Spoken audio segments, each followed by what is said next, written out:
technically doesn't mean why. It means how could it have happened. It's not why did it happen. I mean, I think how and why are similar, no? Actually, they're not, actually. And I want to give a touch to it. Okay. Go for it. You can quote this in the name of Rav Soloveitchik. But it's basically, one is why is asking is an accusation. When I say to you, why did you do this? That's a direct accusation, j'accuse. You have done something horrible. Why did you do it? When I say, how could this have happened? I take it away from the interpersonal. I'm not saying you, God, you think about it as a person. If I went to my wife and said to Meryl, why did you do this? That's an accusation. If I said to Meryl, how did this happen? Okay, I'm leaving open the possibility that I may also be at fault. So Eicha is actually, to me, in the relationship with God. The why is, and that's really the difference in a way, if you think about it, between Maida, from the Russia, because always the Russia's language is also weird, because in the why, I've almost excluded myself out of it. I'm no longer in the interpersonal with God. But how can this happen? And that's what the Navi then answers. He says, well, you know something? How did it really happen? We sinned. That's how it happened. It didn't happen because God, had a bad hair day. Mm-hmm. We sinned. God told us if we sinned, this was going to happen, and now it happened. That's how it happened. And so that is a little bit. The whole time I was thinking about this because I started researching, and I took your comments on not looking at internet for the sake of internet stuff. And I really did. It was actually meaningful. So thank you. But I did look up stuff related to this, and part of it was really understanding how the word Eicha, and it's actually, it's an interest. The word lama, I think, is a modern word. I don't know what the equivalent of lama would be back then, if there was an equivalent. I don't know, is lama in the Tanakh? I don't know if it is. Mm-hmm. Yeah. Madua, maybe. Yeda. I don't know. Anyway, so that was my touch for what. Okay. I accept that. I think that's terrific. Thank you. You're welcome. I guess, should we start, yeah? I'm going to go on mute. Okay. Everyone's on mute except... But feel free to interject, everybody. You can take yourselves off mute anytime that you want, and either ask or complain or comment. Today, we begin with what's called Kinot. Kinot are poems that were written, many of them by the same person, which we'll get into a little later on. But many of them, they were all written, obviously, by big Talmidei Chachamim. The references, the quotations, the style in which they're written are an actual limud. We learn a tremendous amount this morning by reading through the Kinot.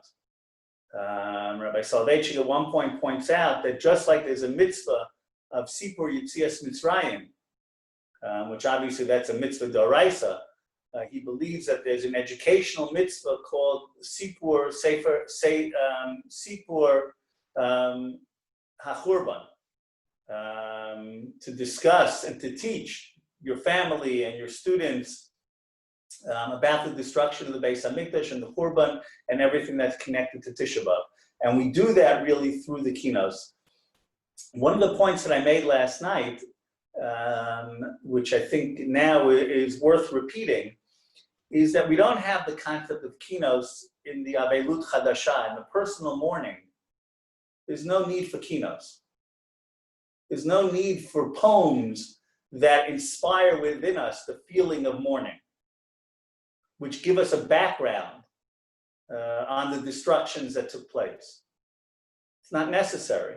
We're living in the moment. We're living in the destruction. We're living in the mourning.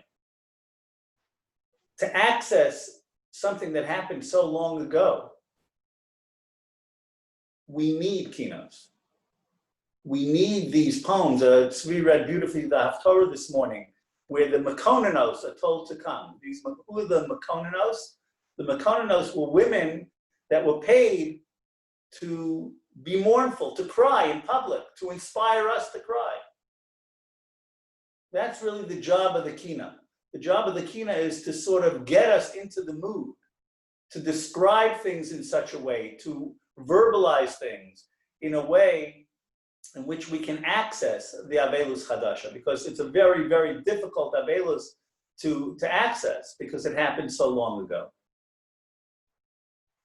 So that really is the first job of Kinos, is really to teach us, to inspire us. And it's also built in, as we'll see, there's a lot of tochacha.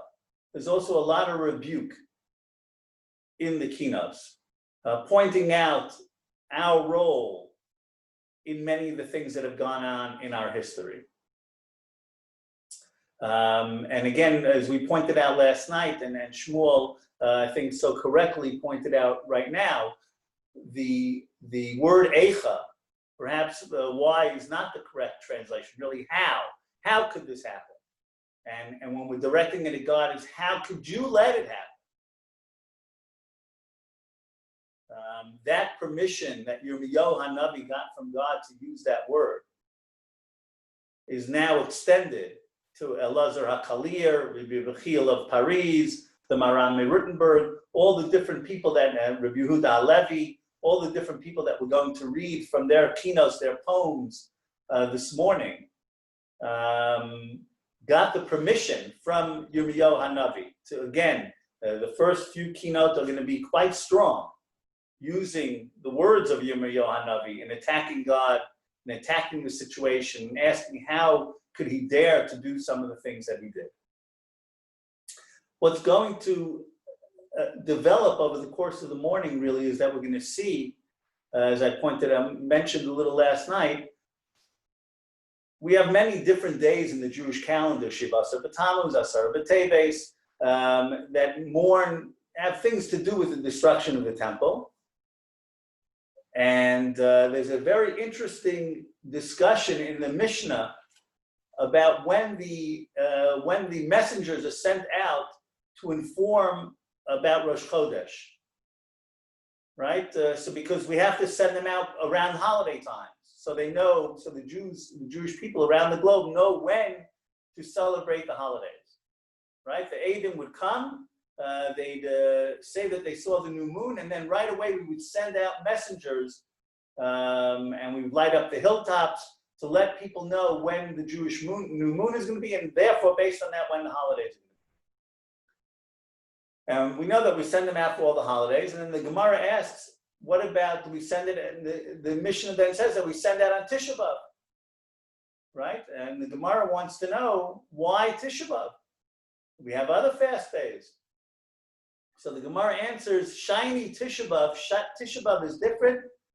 Shiny Tisha B'Av, the Yom Shehuchpelu Bo Hatzaros. It's the day in which the tragedies were multiplied. So there's a number of ways of understanding that verse. The simple way is that the two destructions of the temple took place on Tisha B'Av. Yom Shehuchpelu Bo Hatzarot, there was a kefel, there was a double amount of tragedy that both the temples were destroyed. So therefore, that's an important day, and therefore the shlichim, the messengers, can go out to inform the Jews of when the month of Av is going to be. Rabbi Soloveitchik understood it a little differently. Yom Shehuchpelu Bo Hatzarot, it's the day in which we commemorate all the tragedies of the Jewish people. We're going to read many kinot. I think we'll try to go through about 10 to 15 of them. And many of them have nothing to do with Tisha B'Av. The destructions of the Crusades did not take place on Tisha B'Av. The burning of the Talmud that we're going to read later on did not take place on Tisha B'Av. The death of Yoshiyahu did not take place on Tisha B'Av. Many of these tragedies did it. But what Tisha B'Av has become, as we pointed out, is the National Day of Mourning, in which we commemorate many, many tragedies that have befallen the Jewish people. And therefore, when we start the Kinot, we're obviously going to going to focus. The first few of the keynotes that we're going to say are going to focus on the destruction of the temple. But it's not only the destruction of the temple that we're mourning today. And the truth be told, I think that we can probably find the root of all tragedies in the destruction of the temple. And perhaps I'd go even a little further back, that perhaps we can even find the root of all tragedies already in the Jewish people's attitudes towards the first Tisha B'Av, in the desert with the Meraglim. And therefore, we have to understand that as long as we repeat history, as long as we continue to make the same mistakes that our forefathers made, then the Tisha B'Av will continue, our obligation to say Kinos will continue, and to a certain extent, I think we're at fault. I think we become part of the problem. Any generation that the Beis HaMikdash isn't rebuilt in its time, it's as if it was destroyed in its time. Right? So we have to also, and as we'll see in a few of the keynotes, we have to sort of do a little cheshbon hanefesh ourselves to understand where we're holding, what we're doing, what is our contribution to the gullus, to the exile, to the diaspora that is still in existence till today. And if anybody thinks that we're not in gullus, sitting in Eretz Yisrael, sitting in Beit Zion, they haven't really been looking at what's going on, because there's so many pieces that are not yet in place. Obviously, there's so many things that are in place, and there's no better place for a Jew to be in the world than right here. But we're not at the end point yet. We haven't yet done what's needed for the Beis HaMikdash to be rebuilt. So that's going to be one of the themes of the day, of commemorating so many tragedies. And what's fascinating is there isn't a kina that's included in the kinos, and which hopefully we'll get to this a bit later on, for the Holocaust, for instance. There are a number that have been written and they're incorporated in many of the books, but they're not in the official version of the kinos. But so many we'll see today, so many things, stories, horrible stories that we heard about the Holocaust were not invented by the Nazis.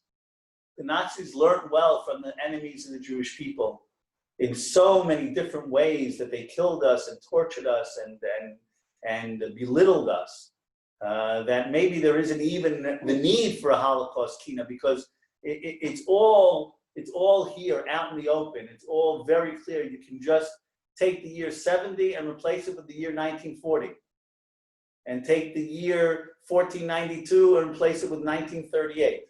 And we continue, unfortunately, to relive these moments in history. So we're going to begin the first kina. And again, different people have different versions of the kina. It's called Shabbos. It's the first kina in the morning kinos, and I would imagine in most of the books that you have, whether it's the Art Scroll, the Rav, or even the Hebrew versions, it's the first one. For many of them, it's called Kina Vav, because last night we had a few kinos. So it begins with the word Shabbos. Okay, Shabbos, as we know, means ceased. It stopped. This kina was written by Rabbi Elazar Kalir. Rabbi Elazar Kalir is the person who wrote many of the kinos and also many of the piyutim. We'll get to him a little later on. It's a little unclear when he lived even and who he was exactly. But he was a master poet. He was a master with the Hebrew language. Rabbi Soloveitchik said at some point that if it wasn't for Rabbi Elazar Kalir and the piyutim and the Kinot, the Hebrew language would have been forgotten. And there wouldn't have been anything for Eliezer ben Yehuda to work with when he came around to reinvent the modern Hebrew language. His mastery of language, which will hopefully, I'll try to point out to you as best as I can as we go along. But here, what he does is, if you have the kina in front of you and you look at it, the first word of each stanza is taken from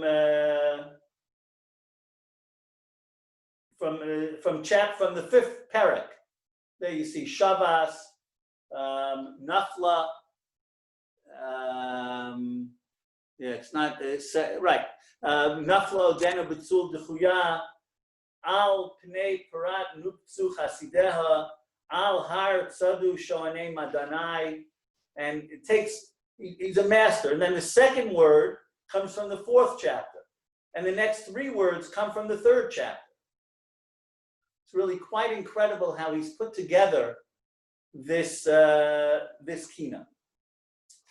Shavas. Okay, Shavas means it came to a cease, it stopped. Okay, and this we know to mean that it happened suddenly, or at least we perceived it to be suddenly. The pasuk says, "Yom hashvi'i shavas vayinafash." Right, on the 7th day, God ceased to work, and He rested. Chazal tell us that it happened in a split second. In the beginning of the second, He was working, and by the end of the second, He was already resting. So too, the destruction of the temple took place in such a way. Kind of, they were waiting for it, but it happened in such a sudden way that they were shocked when it took place. Even Yirmiyahu Hanavi, we know, was not actually in Yerushalayim when the Churban began. He was sent by God to Anatot to do a deed, to take over a deed of a land in Anatot, outside Jerusalem. And only on his way back in did he see the smoke that was not at all like the smoke coming up from the Karbanos. So he himself experienced this shock. He had been prophesizing it for such a long time. And last time we spoke about also the neighborhood of Tur Malka, where the Gemara in Gittin tells us that half the inhabitants were celebrating while the other half were already in the midst of destruction. Those who were celebrating, they didn't even know that they couldn't comprehend what was happening.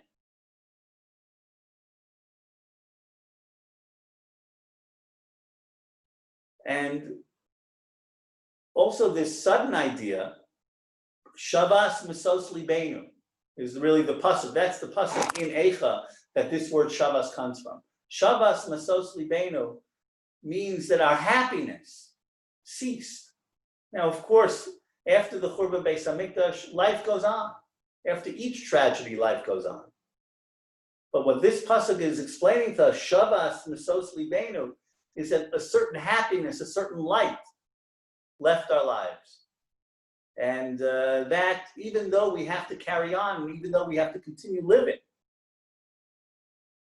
there's a certain joy that has left our life that no longer exists. If we look at the next word, Shim'uni Ochrai. Our detractors say, the word Ochrai in Hebrew refers to somebody. You see in the brackets, over here it says Ochrai. It's not Ovrai, it's Ochrai. Ochrai is somebody that, a detractor, but somebody that doesn't have a vested interest. And this is something that very often happens to the Jewish people. They enjoy seeing the Jews suffer. They like to throw scorn upon the Jewish people, even though they have nothing to gain and they're not getting any benefit from belittling the Jewish people. Many people rejoiced when Yerushalayim was destroyed. Many people today rejoice when terrible things happen to the Jewish people more than other people, even though they're not involved, even they're not one of the players in the arena of the Middle East or are any way connected to the Jewish people. Go the next word, Schi umaos hesimuni be'edrei chaverai. They called me dirty and repulsive, worse than all my peers. Here, we're not talking necessarily about a physical destruction. We're talking here about a spiritual destruction. The destruction of Kavod Yisrael, of the honor of Israel. And unfortunately, the Chilul of Am Yisrael, the desecration of the Jewish people's name, is equivalent to the desecration of God's name. in truth, in reality, nobody can desecrate God's name, right? The Romans tried, they couldn't, the Greeks, it doesn't work. God is on a different level than we are. But because our name, because the Jewish people are associated with God by belittling us and by treating us with disgust, that in fact causes the Chillul Hashem. That causes the desecration of God's name. And the power of the Churban shows to the level and to the extent the desecration of God's name and the tremendous Chillul Hashem that it causes. A very similar situation in the Holocaust. Okay, the missionaries in the time of the Holocaust were running rampant, going to Jews. Rabbi Soloveitchik says he experienced this personally on the train from Boston to New York all the time. He was identified as a Jewish person, and constantly missionaries came over to him and said, okay, God has abandoned the Jewish people. Now it's time to realize that you're on the wrong team and it's time to switch over. Obviously, the establishment of the State of Israel and the great miracles involved are combated. But the originally, this tremendous Chillul Hashem, Schiyu Ma'os Hesimuni Be'adrei Chaverai. And again, we see the word Hisimuni, which we had last night, in the first person. This is again one of the things that we often do. We juxtapose the national mourning with a personal mourning. It's not enough to mourn as a nation, to mourn as a people. Each and every one of us has to try to internalize and to personalize the tragedy and the lessons that we have to learn. Hasimuni be'edrei chaverai. It's a quote from Yirmiyahu in Eicha, where again, he becomes the first person. And it's very important for us to try over the course of today to try to personalize the Churban, to personalize the destruction, to personalize Jewish history, and to try to find our place in it. Continuing on, Sakosa Mishkan Miskos Divirai, Sakosa Vehugbalu Giborai, Safku Chach Umaduno Averai, Kisila Kol Abirai. The word Sakos is mentioned over and over again. Sakos is another word for Hester Panim. God is hiding from us. He's in a cloud. The Mishkan, he's hidden the Mishkan from us. Therefore, we can't pray to him. He's distanced our heroes. This is the concept of Hester Panim, where God hides his face from us. Right? The Nevi'im talk about how we raise our hands to God to pray, and he's not interested in listening. We had in the Kinot, in the Eicha last night, Satam Tfilati. We have certain changes in our davening today, in the davening, because it's not a day of prayer. God is not interested in our prayer. He's backed away from prayer. He's blocked our prayer. Nafla odena betzul dechuya. Eini chita lechazon ben barachia. Nafla, she fell. The Jewish people fell. And she's still fallen. She's still down. But my eyes are waiting for the chazon. They're waiting for the fulfillment of the vision of chazon of ben barachia. Now, there are many, many visions about Nechama. There are many, many visions about the redemption and about comforting. Why was Ben Brachia chosen? Why is this the language that Elazar HaKalir is using. And the truth is that we know from the story of Rabbi Akiva, right? We won't go into the whole thing right now, but Rabbi Akiva, with his friends, was standing over Harabayit, seeing the destruction. And he laughed while they cried. And one of the things he said to them is that there are two visions that I'm seeing. One is the vision of destruction, of Tzion Sadat Techaresh, that Zion will be wiped over like a field, will plowed over like a field. And the other is the prophecy of Ben Brachya, that again children will be joining and running in the streets of Jerusalem. And Rabbi Akiva said, until I saw the fulfillment of the prophecy of Tzion Sada Techaresh, how devastating and how intense that prophecy is being fulfilled. He says, I now believe that that second prophecy of Ben Brachya will come along. So even here, even in the middle of this devastation of the Schio Ma'os, of the belittlement of the Jewish people, we always have this little bit, this little spark, this little feeling of a comfort, of a redemption that's eventually going to come. We continue on. Let's go a little further down. Asav v'nicham. No, I think we passed it. Sorry.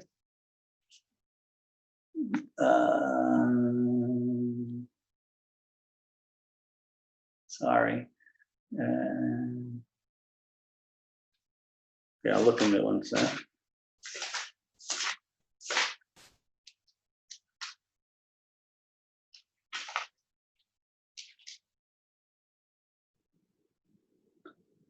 Sorry, 1 second, let me find it. Oh, I'm sorry, you're right up further up, Steve. Yeah.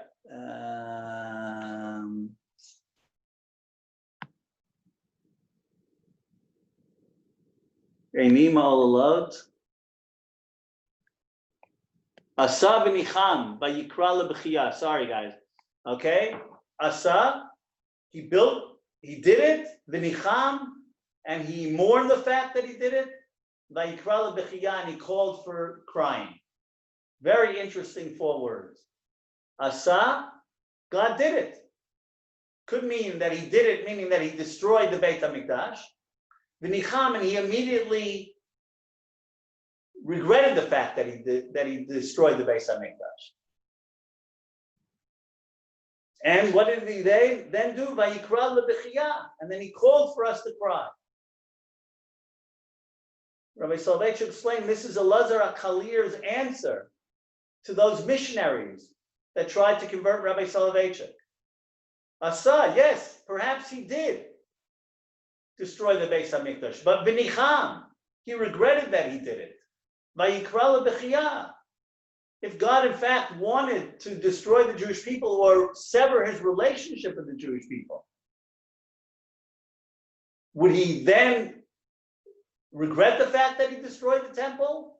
Would he then call on us to cry and mourn over its destruction?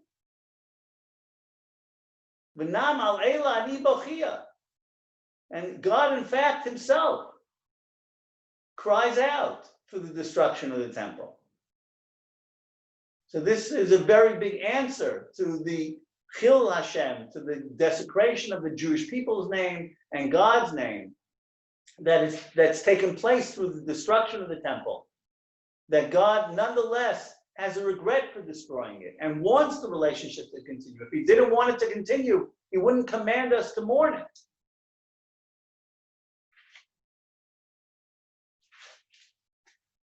Pachad chet Shiloh takap sodeha. Let's see.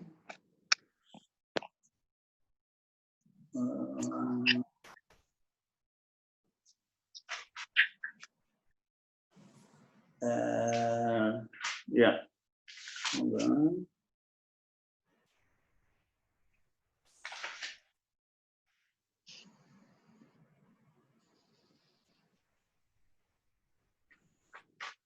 You see it somewhere there?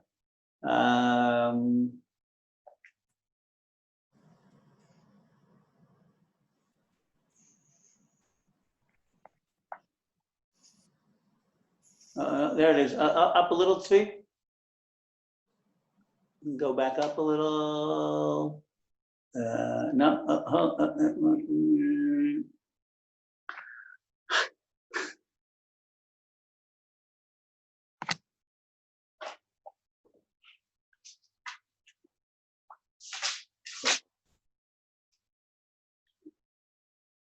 Pnei Prat.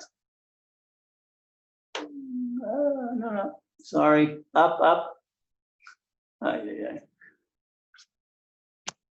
Up a little. Anyway, I'll just say the words. Hopefully, you guys will find it in there.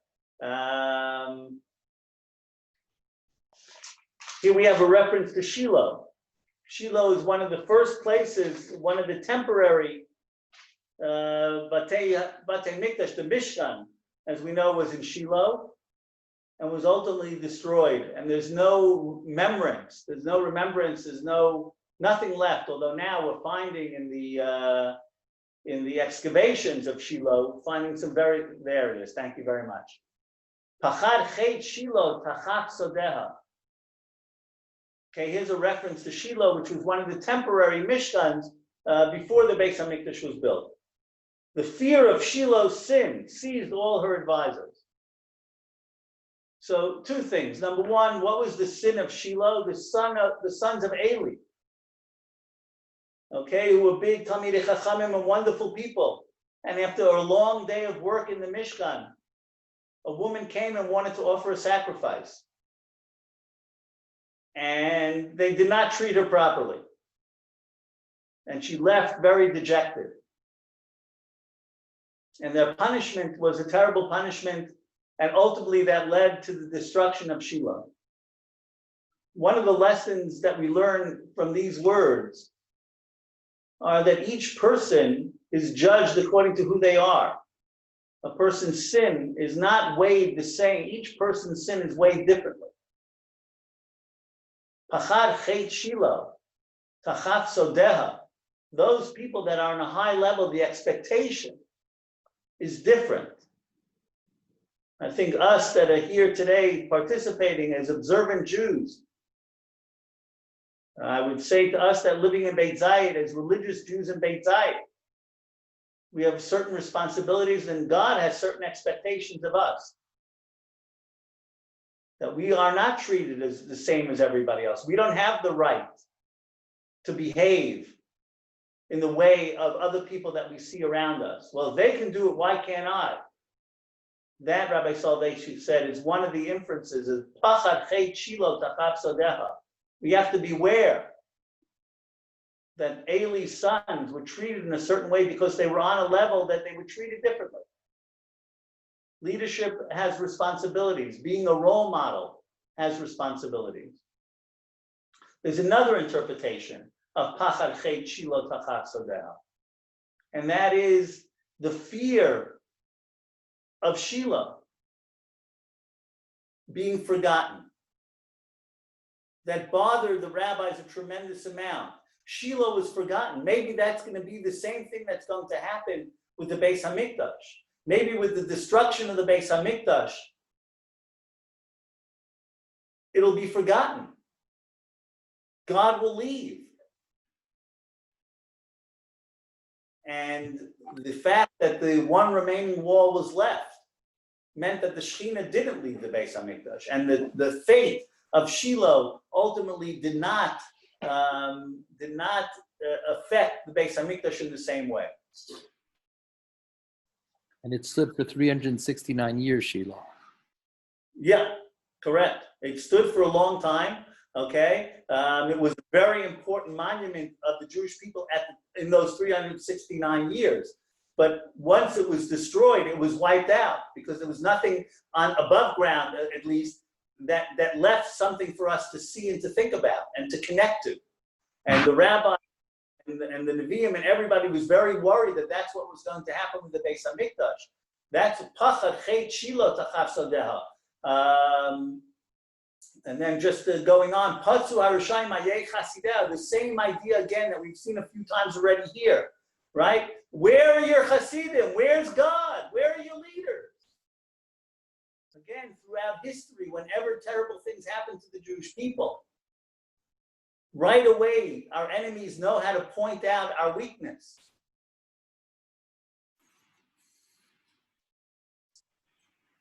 A little further down, we'll try, hopefully we'll find it over there. I'm giving you control on the screen, Ari. You could move the screen. I'm giving you control. Oh, I can? Yeah, hold on. I'll give it to you right now. Okay, now you could control it. Oh, look at that. No? Okay, I don't know what to do. Just move it with your fingers, up and down. No. Can't? No, not, sorry. It's not working. Anyway,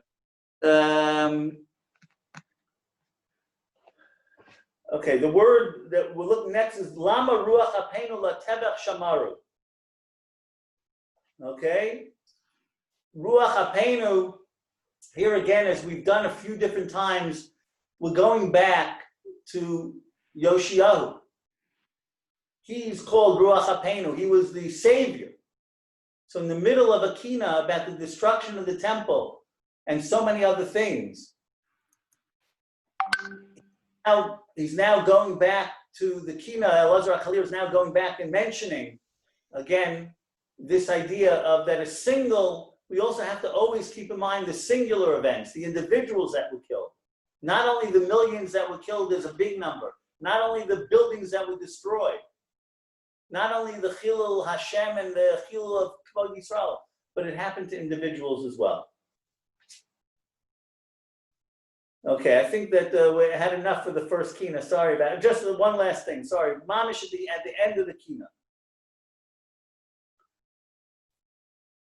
Yeah. Ram habetna amcha kulanu. Look down from high. We are all your faithful people. Zechar Hashem mahayalanu. Again, a beautiful idea, I think, with which we finish this first kina. We're all different, right? We're now in Gullus. We're in many, many different locations. Even in Beit Zayit, we have the Sephardim doing their thing, the Ashkenazim doing their things, probably many other people doing their own things as well. Many of us don't even look the same. But Amcha Kulanu, we're all part of the Jewish people. We're all part of your people. We belong to you and you belong to us. Zechor Hashem mehayolanu. Right? You might want to ask, why is it necessary to say remember? Remember God. Right? We're living through it right now. We know the reality of the Churban. We know everything. So Rabbi Soloveitchik explained that the Zechor Hashem mehayolanu. We're telling God that He has to remember, that He has an obligation to remember as well. Okay, we'll give you just a few minutes to say the kina. Again, my humble opinion is that if you have it in English, those of you that are familiar more with English, if you have the article or something, obviously it's much easier and better to say it in English, or to say it in Hebrew if you want. If you're saying it in Hebrew, your Hebrew is not great, just to focus a little bit on a couple of things that you do understand. There's no idea of having to daven, of having to say every word.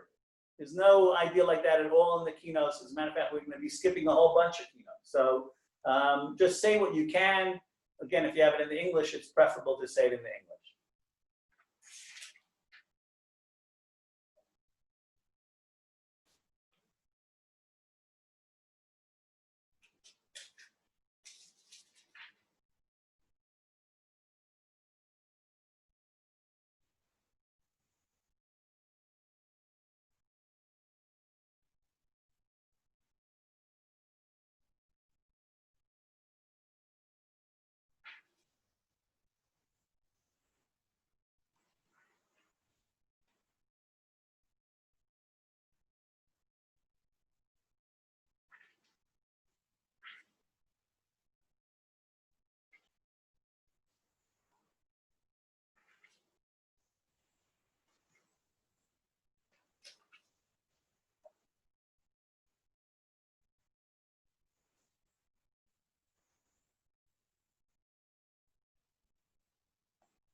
Okay, we'll go on to the next Kinot, Kinot Zayin, Eicha Asta Ba'apecha. And again, we see this is one of 6 Kinot that Elazar Kalir wrote that begins with the word Eicha. Again, going with Shmuel's interpretation of Eicha of how fits in really very well here. Eicha Asta Ba'apecha. How could you rush with your wrath? Again, very strong language by Elazar Kalir, using the license given to him by Yirmiyahu Hanavi. La'abed biyad adomim emunecha. Right? To allow your people to be given over to the hands of the Romans. And obviously here it doesn't only mean the Romans, this is in all of history. The lo zacharta brit ben abtarim asher beirarta livchunecha. Right, and you've forgotten. It seems like you've forgotten the Brit Ben Abtarim, but we have a covenant, we have a deal. How can you forget that deal? We didn't annul that deal. Go a little further down. Eicha hagta behedyonecha lahadof biyad holalim hamonecha. Lahadof biyad holalim. Holalim are wanton, are wild people. Titus came in, the things that he did in the temple, we'll read about it a little later, terrible, disgusting things. And who are we considered? We're considered hamonecha. Hamonecha are the masses. Tell you a fascinating thing, really an incredible idea. In this world, hamonim, we know that if there are 3 men that bench, we say Ezimun. If there are 10 men that bench, we add Elokeinu. That most of us know the halacha. But the halacha goes on and says that if there are 100 people, we say Nevarech Hashem Elokeinu. And if there are 1,000 people, we say Nevarech Hashem Elokeinu Elokei Yisrael. And if there are 10,000 people, the person benches and says Nevarech Hashem Elokeinu Elokei Yisrael Elokei Tzvakot Yoshev Akruvim Al Hamazon Shachalnu. What we see from here is a fascinating idea, which is so contrary to the way most of the world works. Most of the world, the smaller the group, the more decorum. The smaller the group, the more you would say holiness. The larger the group gets, the more diluted it gets, the less intense it becomes. Right? You can't expect 1,000 people to behave with the same decorum of 100. You can't expect 10,000 people to behave with the decorum of 1,000 people. But what we see from this idea in Chazal about the benching is that there's more kedusha, and therefore the Hamon Am behaves in a different way. The higher and the more people we get. I thought it was just a fascinating, doesn't have anything necessarily to do with Tisha B'Av, but this idea of the Hamon, it's a fascinating halacha that many of us are not familiar with. This, the benching, the more people there are, the more adjectives are put in, the more words are put in that beginning piece. Then the next is velo zacharta viud vetet veset asher va'adata leviudecha. These are all words, and you don't remember the assembly place you designated for your followers. There's viud, there's vetet, and there's veset. There are 3 terms. Okay, 3 terms that are used, rendezvous with God. Okay, a Jew is fortunate to have, first of all, we know that through regular davening, we interact with God. Many people will say by living in the land of Israel, we interact with God. We have set times that we get to interact with him. When somebody misses a meeting, we have a set meeting and the person doesn't show up, you get nervous, you get worried. Here, God is skipping meetings with us. He doesn't remember that he has a viyud, he has a vetet, he has a veset. Livudecha for us. And therefore we're weeping. Our interaction with God, our relationship with God is so important to us. And the set times that we have, I know personally, not being able to go to shul for those few weeks. It was kind of weird. I guess when I choose not to go to shul periodically, that's a different story. But when I wasn't able to go, it's a very disconcerting. So for God to miss a date with us, it causes us tremendous anxiety.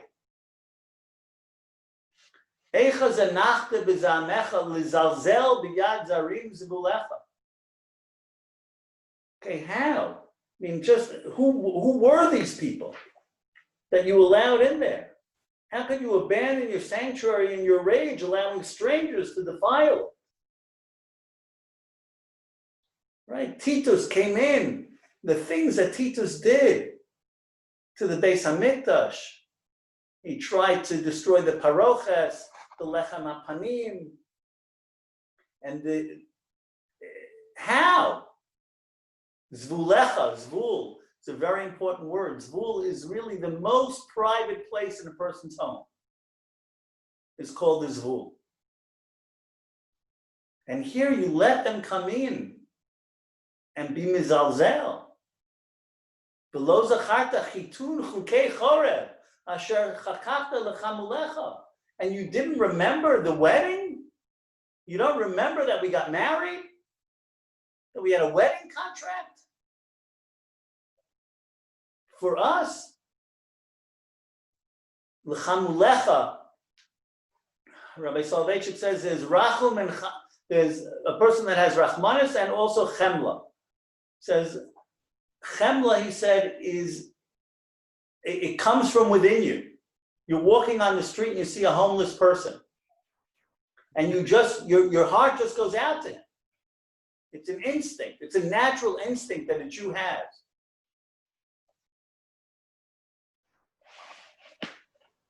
So here again, in this kina the language is quite strong. The language is quite shocking. The license that Yirmiyahu, that Elazar HaChalir takes, and really getting it from Yirmiyahu Hanavi. If we just go now to the last words of this kina.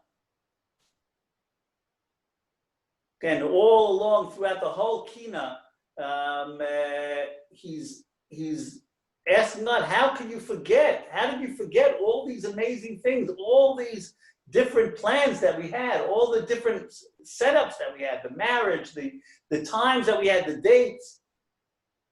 And then he ends off by saying, Alma bayom zeh nishbeinu pamayim.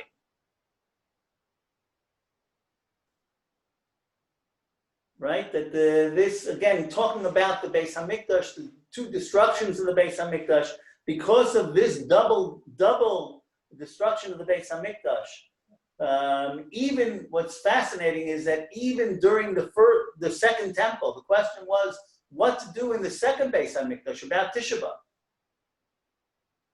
Right? Do we mourn? We're now in the second Beis Hamikdash. Do we mourn the destruction of the first Beis Hamikdash? And the answer is yes, that they did.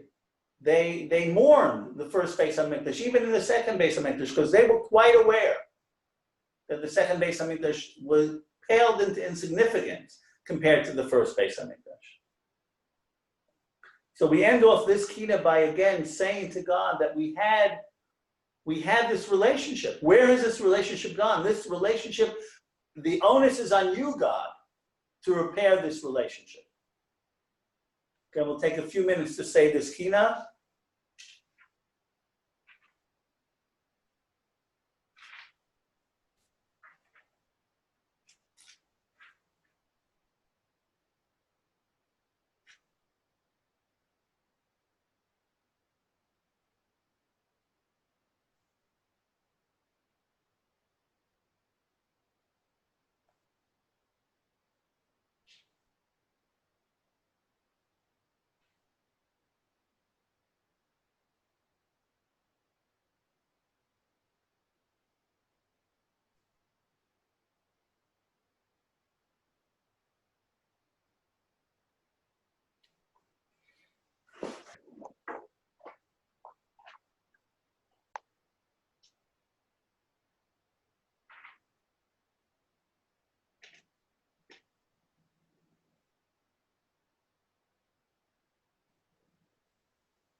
Okay, the next Kinot, we'll go on to the next one, Kinot 8, Ader Kut Shamayim.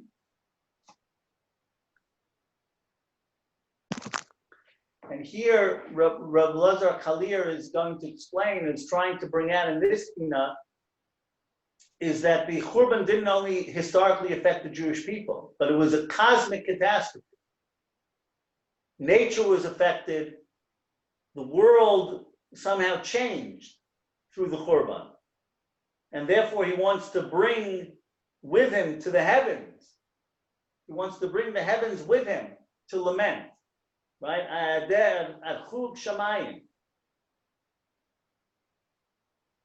That he's going to soar to the heavens with his laments. Right? The Gemara tells us in a number of different ways. Number one, that fruit. Right? The Gemara says that fruit tasted different before the destruction of the Beis HaMikdash. Somehow the destruction of the temple changed the cosmic reality in certain ways.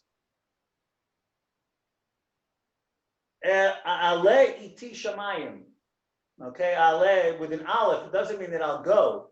Okay, it's a very unusual word. It has to, its root is in an Allah, an oath. All right, he's going to make the heavens and the entire universe swear to God that things are different now after the temple has been destroyed.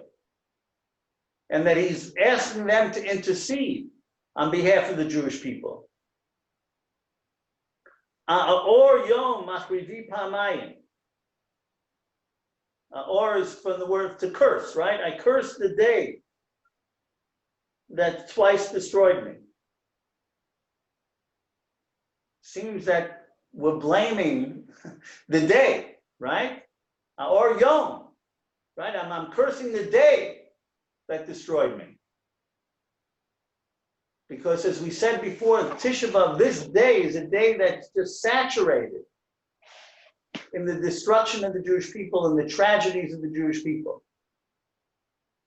The day itself. Right? And we know that many things, even though many things happened on Tisha B'Av, further on in history. Rabbi Soloveitchik says it's not really a date, it's a destiny. Says that the rabbis, when they used to write to each other and they would write a letter on Tisha B'Av, they used to refer to Tisha B'Av as the Yom Hamar v'Hanimhar. Mar and Nimhar. They both mean bitter, but Nimhar is in the passive. The bitter day which is saturated and endowed with bitterness. Etonei mi yitain roshi mayim. Right? I grieve. What would my head will water? It says this is a reference to the Ramban. The Ramban says that there is no baltosif in crying and mourning for the destruction of the Beis HaMikdash. Okay, that even if my head is filled with water, filled with tears, I still haven't cried enough. Then he goes on to make a number of distinctions between different things. For instance, right away, Evchana lel milel umimibar mimibar. Okay, the distinctions, the difference between the night. Perhaps Rabbi Soloveitchik says the night here is referring to the night of Pesach. Okay, Leil Milel. Okay, Mibar Mibar, the existence that we had in the desert, the closeness that we had with you, and now we're in the desert of the diaspora, in the desert of the Gullus, in the barren desert where we have no relationship.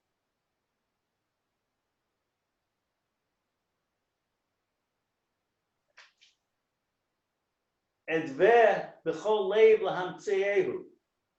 sorry, go back. Here it is.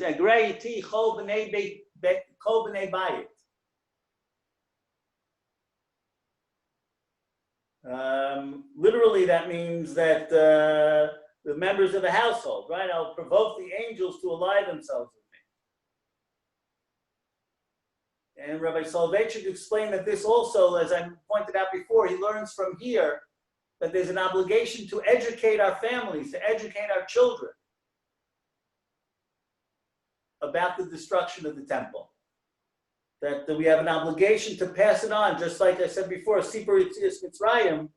So there's also a Sipur Churban Yerushalayim from those words there. Adver b'chol leiv lahamtziehu. Right? With a troubled heart, I will seek him. Really, this is to a certain extent, what I think all of the Kinos are about. This lack of relationship that we have with God, the distance that exists between God and us, the wall that is put up, that the destruction and that Tisha B'Av has caused to have between God and us. And Adveh comes from the word misery, right? In Hebrew we call al eres davai. And here I think we can sort of, this phrase, the Kina, is alluding to the pasuk that we read from the parsha this morning, from the Torah reading this morning. Uvikashte misham et Hashem elokecha matzata. That we can seek out God and we can find him if we look for him with all our heart and within our soul. Right? It sounds like the theme of tshuva coming through in Tisha B'Av. Tisha B'Av is mostly not a day of tshuva. It's more a day of mourning. But there are certain elements in the day, and certainly we see that in this question, in this pasuk, that it seems to be that it's telling us and alluding to the concept of tshuva. And I think when we think of that pasuk, Uvikashte misham et Hashem elokecha, we remind ourselves of a verse from Slichos. Imatzei lanu b'vakashatenu kama shekatuv uvikashte misham et Hashem elokecha. Right? Himatzei lanu b'vakashatenu. It means that we're asking God to make himself available. Please, God, we want to find you.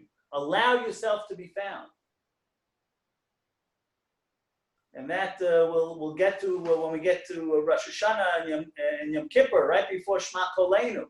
That's what we say. Himatzei lanu v'vakashatenu. Allow yourself to be found.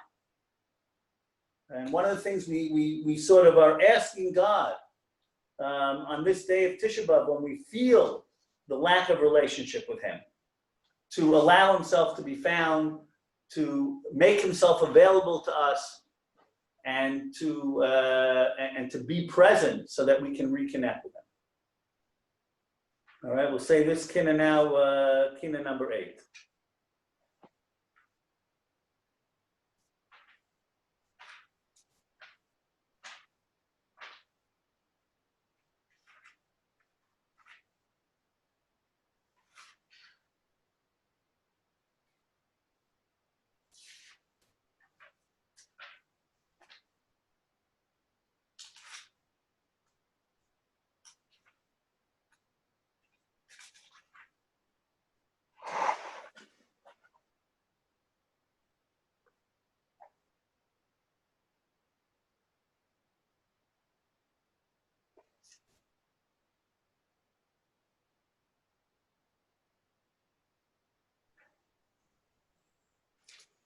All right, we're going to go now to Kina 11. We'll skip 10. We'll go to 11 by Yekonen Yirmiyahu al Yoshiyahu. Thank you, Tzvi.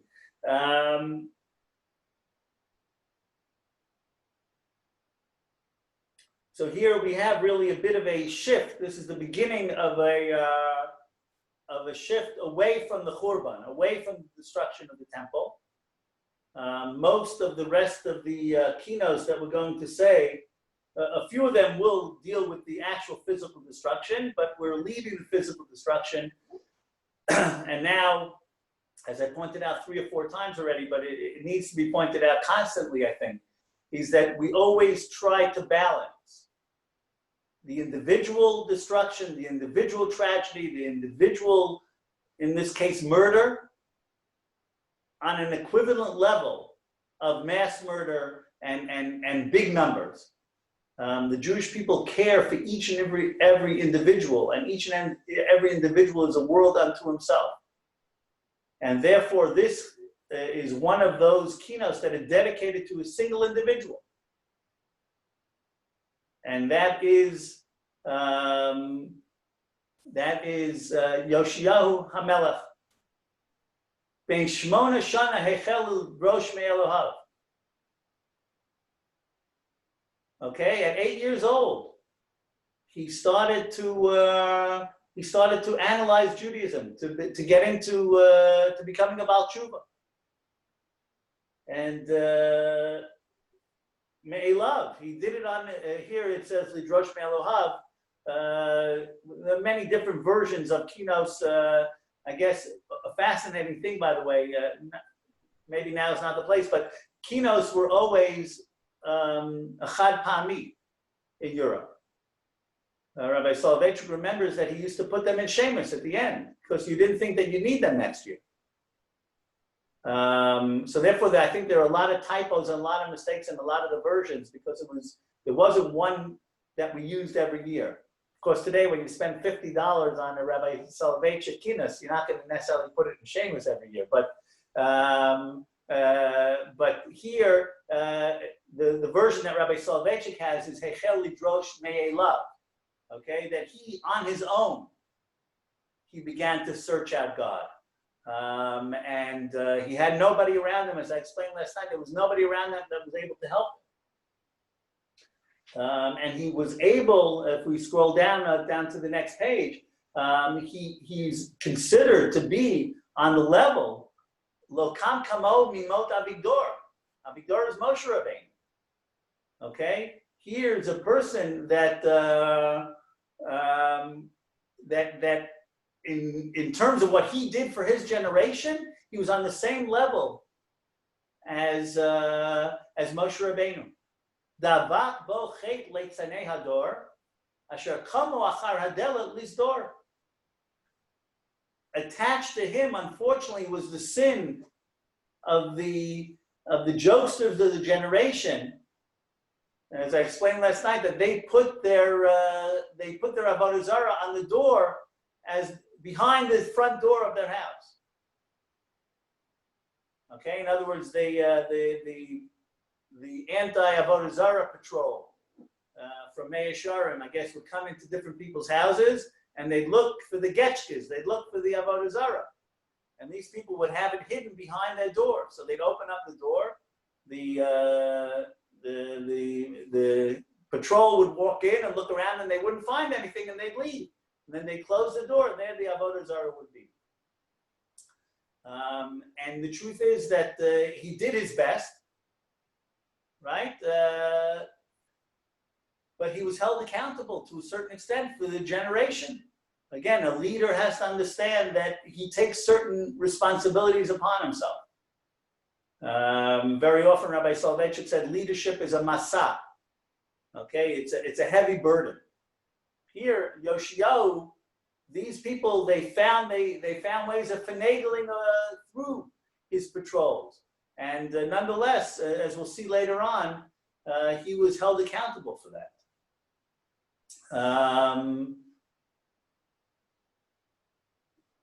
The od lo shalach yado min achor, a few lines down. The od lo shalach yado min achor. This, to me, brings up the memory of in Shir Hashirim, where HaKadosh Baruch Hu knocks on the door, and we can't seem to get our hands to the doorknob to open up for him. Either it says that we have creams on our hand, we're in bed, we took off our shoes already. HaKadosh Baruch Hu lo shalach yado min achor. Okay, he doesn't go all the way in. He leaves certain amount to us to do. He's willing to knock on the door, but he's not willing to burst the door down. He wants something to come from us.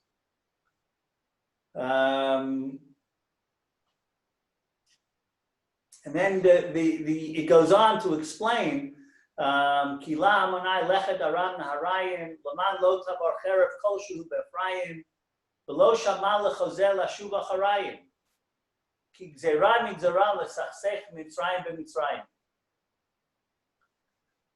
Right, like I explained last night, the Navi told him, allow Egypt to come through. They're just passing through the fight is in the north. And that's what the Urim V'Tumim told him to do. But for some reason, he decided that he was going to defy the Navi. And he got into a battle with Mitzrayim. And Pnei Krav Tikarev V'lo Alta Lo Ritiyah V'Yoro HaMorim LeMelech Yoshiyah Odeno Otzem Einav B'Gevyo Nochatzim Chetz Achar Chetz Morim V'Lochatzim Tzaduhu V'Samu K'Matara Lechitzim V'Yizraku Vo Shlosh Ma'od Chitzim. Right? They caught him, and arrow after arrow after arrow, they shot at him till his body became a sieve, basically. 300 arrows shot and made him literally into a sieve. Rabbi Soloveitchik explains that that's a korban olah, right? It's fully consumed. Yoshiyahu became a korban olah. He became a sacrifice for the Jewish people, in that his body was totally consumed. V'ad mitzui nefesh ma'asav heifiu. With his last breaths, kalim hitu acharav ozen motzab piu. They listened in, they bent over to listen to what it was he was going to say. V'ad mitzui nefesh, and until his life left him. Ruach sfatav hefitza mipiu. Sadiku Hashem ki mariti fihu. What was his last word? Yoshiyahu Hanavi, Yoshiyahu HaMelech, he understood as he was dying that Hashem did what needed to be done.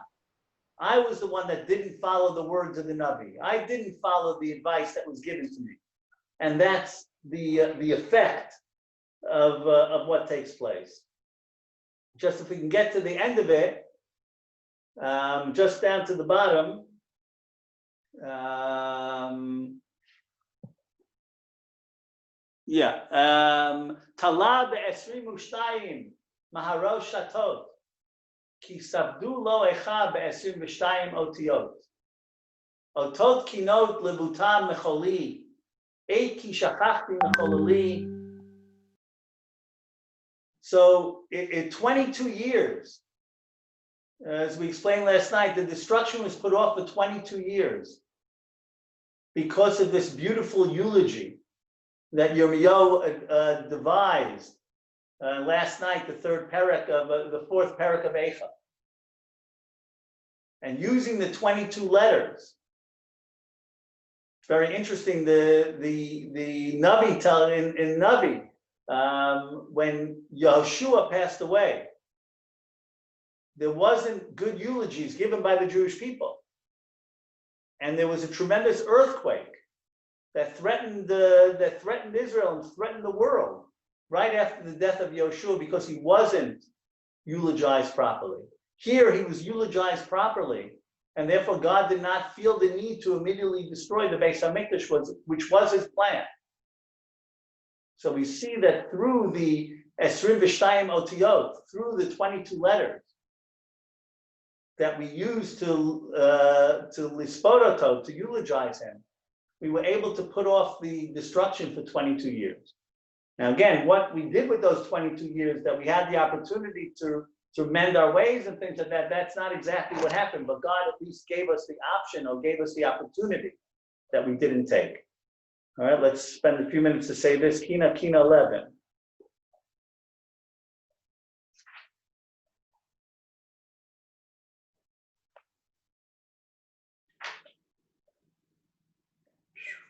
Oh God.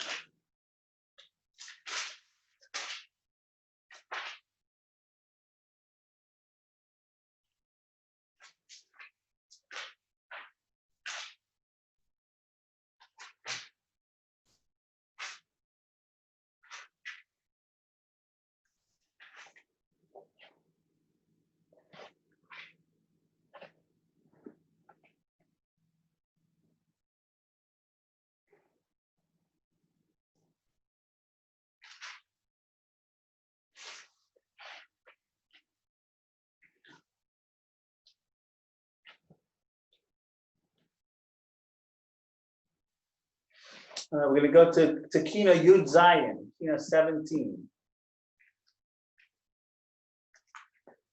A very, very graphic, very, very terrible Kinot.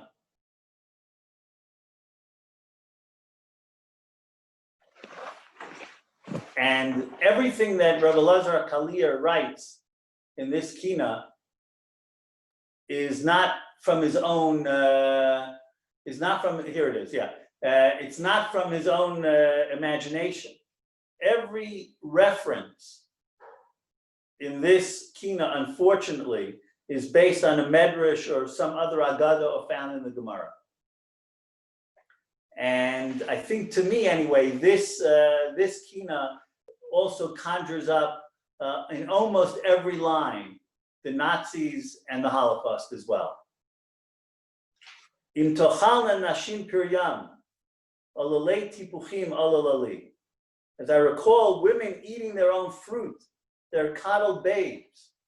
Woe is me. And the Gemara discusses this. Im tivashelna nashim rachmaniyot yiladim hamadudim tfachim tfachim alalali. Right? Unfortunately, the Gemara discusses the case where a woman would measure her son every day to see his growth. And for every inch that he grew, of every centimeter that he grew, she would donate a golden coin to the Beis Hamikdash. And then when Yerushalayim was under siege, the hunger drove this woman to kill her child and to consume his flesh. Hamidudim tfuchim tfuchim. She measured him and she gave golden coins, and then it all flipped.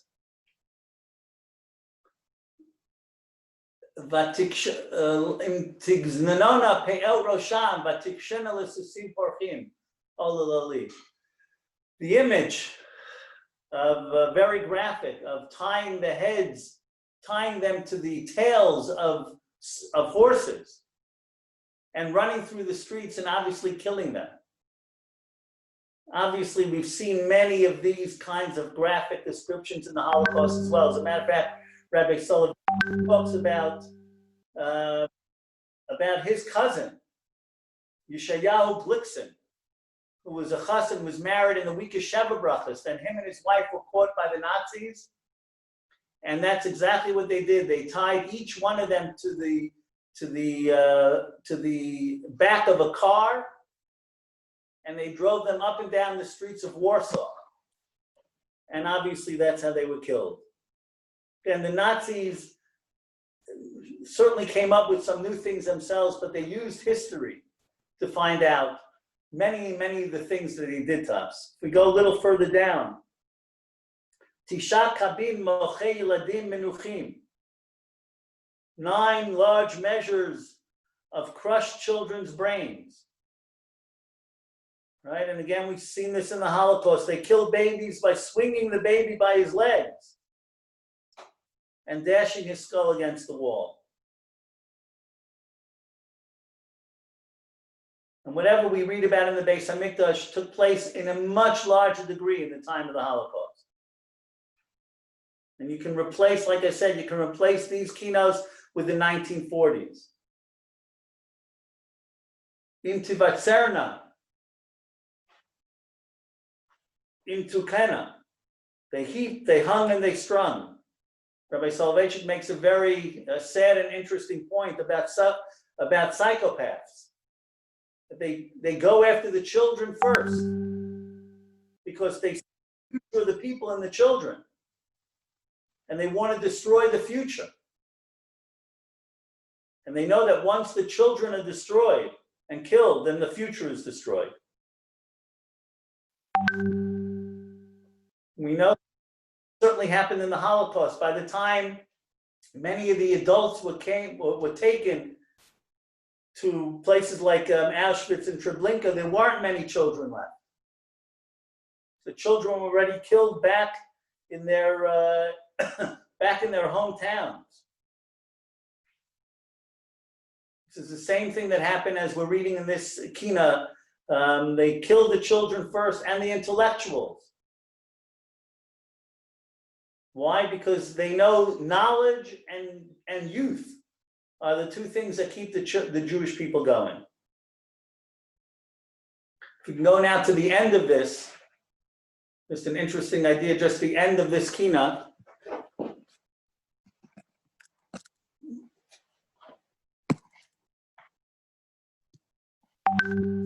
Whoops, sorry, whoops. Sorry, it's just down to the end, Svi. Sorry about that. Im tochal nashim priyam mashmiyim, v'im yereg b'mikdash Hashem kohen v'navi lo mashimim. The women,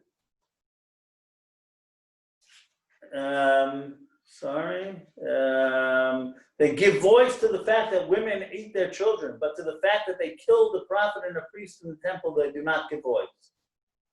So there are a number of ways of looking at this verse. One of them is that two different people speaking. Okay, that the women eating their own fruit and the priests are being slain. One challenge, the one way of seeing it is that really it's the Jewish people speaking, right? Both of these things have happened. You caused the women to eat their own children, and you caused the Kohen and Navi to be killed on the same day. The second is that perhaps this is an indictment of the Jewish people. Okay, both of them. Members became cannibals, and the Kohen and Navi were killed in the Beis Hamikdash. Rabbi Soloveitchik says, really, it's two different people. It's the Jewish people saying to God, Im tochal nashim priyam. What are you going to do about the fact that women were driven to eat their children? And God answers back, V'im yereg b'mikdash Hashem kohen v'navi. What are you going to say, Jewish people? You also have a hand in this. You also killed the Kohen and Navi on the same day in the Beis Hamikdash. All right, we'll say this Im tochal nashim. And again, if you have it in the English, this is one of those that very hard to read, but very worthwhile.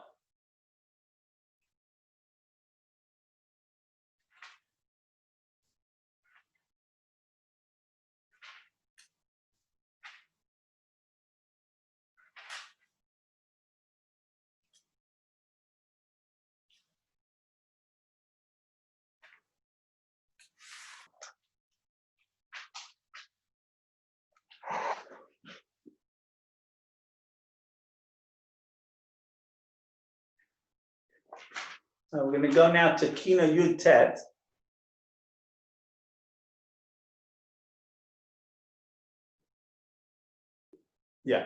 And just go up a little bit, see if you don't mind, to catch the last line of Yud Chet. Great, perfect, thank you. We know, as we said last night, that the first two chapters, the first parts of the first three chapters really of Eicha are Yirmiyahu Hanavi accusing God. And then at a certain point, Yirmiyahu Hanavi realizes that really the fault is in the Jewish people, and L'cha Hashem Atzdaka, and that God, the Tziduk Hadin, the reckoning of God with the Jewish people. And this takes place here as well. The end of the 18th Kinot, we see there it says, V'atat tzaddik al kol haba. L'cha Hashem Atzdaka, v'natzdichacha b'chiba. Right, you are right with regard to all that happened.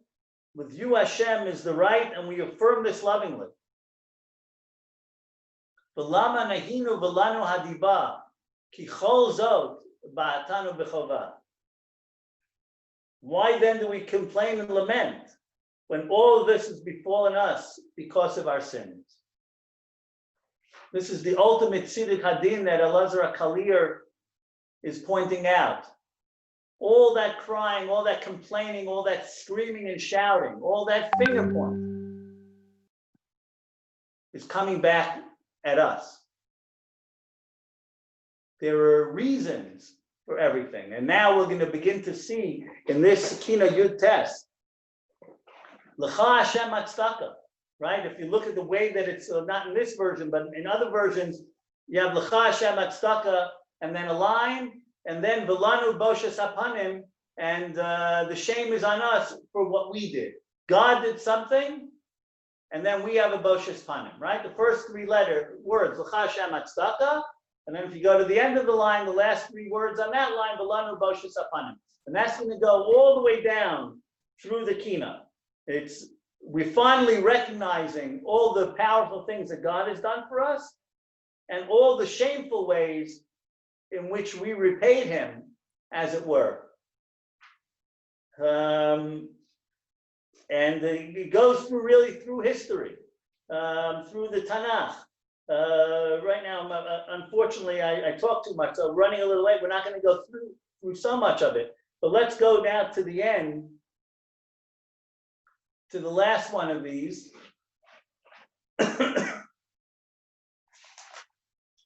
L'cha Hashem Hatzdaka. The last two. L'cha Hashem Hatzdaka. B'shnei charbanot shecharvu b'bitzenu v'anu kayamin. Very fascinating line. The tzedakah of two churbanot, two devastations happening, and all the devastations of Tisha B'Av, but ba'anu kayamin. But here we are. We're still here. That's part of the tzedakah of Hashem. Something very, very interesting to notice, right?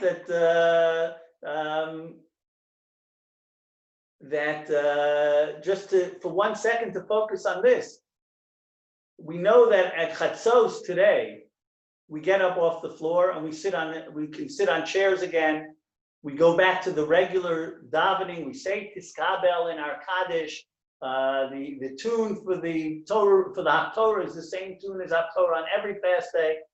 And that's a little strange, because historically we know that the main burning of the temple took place after Chatzos of the 9th and on into the 10th. So Rabbi Soloveitchik asked, it really makes no sense. On a certain level, the intensity of our mourning should increase from the midday point on. We shouldn't get up off the floor. We should go further down on the floor. The actual building was burning from the middle of the day on. And Rabbi Soloveitchik explains very, very beautifully. This is the essence of Tisha B'Av. This is what it's about. Churbanot shecharvu b'bitzenu v'anachnu kayamin. There was a big debate in heaven. The angels were saying, destroy the Jewish people. Why are you taking your anger out on the sticks and stones? They didn't do anything wrong. They didn't violate the different laws. They didn't have disrespect for each other. Destroy them. Why are you destroying the building? And all through the morning of the 9th, God was not sure what he was going to do. Then finally, when the heat intensified, the burning intensified, and it became clear that the building was going to be destroyed, it was at that moment, that the future of the Jewish people were guaranteed. Just as the heat intensified on that building, when it became clear that that building was going to be destroyed, it was in that moment that the Jewish people were granted eternity.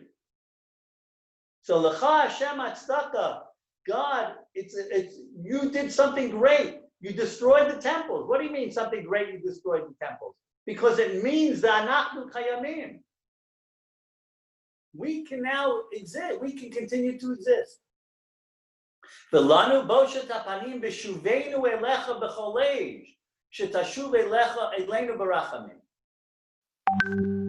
This is a different kind of boshet panim. The boshet panim that we expressed up until now in this kina was an embarrassment. It was a shame for what we did. Here, it's a different kind of boshes panim. This boshes panim is a boshes panim of tshuva, where we have come to realize the errors of our ways. And we're turning to God with a sincerity to want to do tshuva. The lanu boshes panim b'shuveinu elecha b'cholei. So here, as we flip it and we say that really the truth is it's our fault and many of the things that have happened are because of us, we also have to realize that is in fact the case. It obligates us to begin the process of tshuva, and that's what we begin to do here at the end of this kinot. We'll say this kinot together. Your test.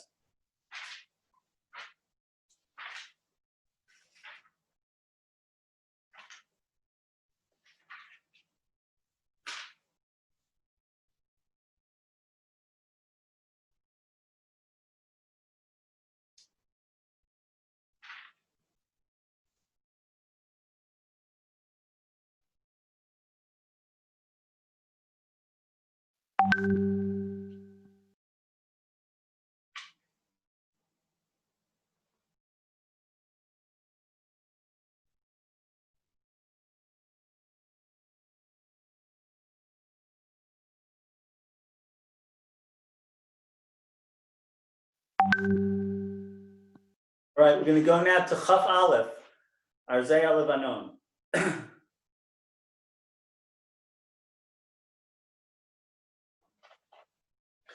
So Arzei Levanon is the 10 martyrs. We have a piyut on Yom Kippur that we say in the Avoda, in the service in Musaf.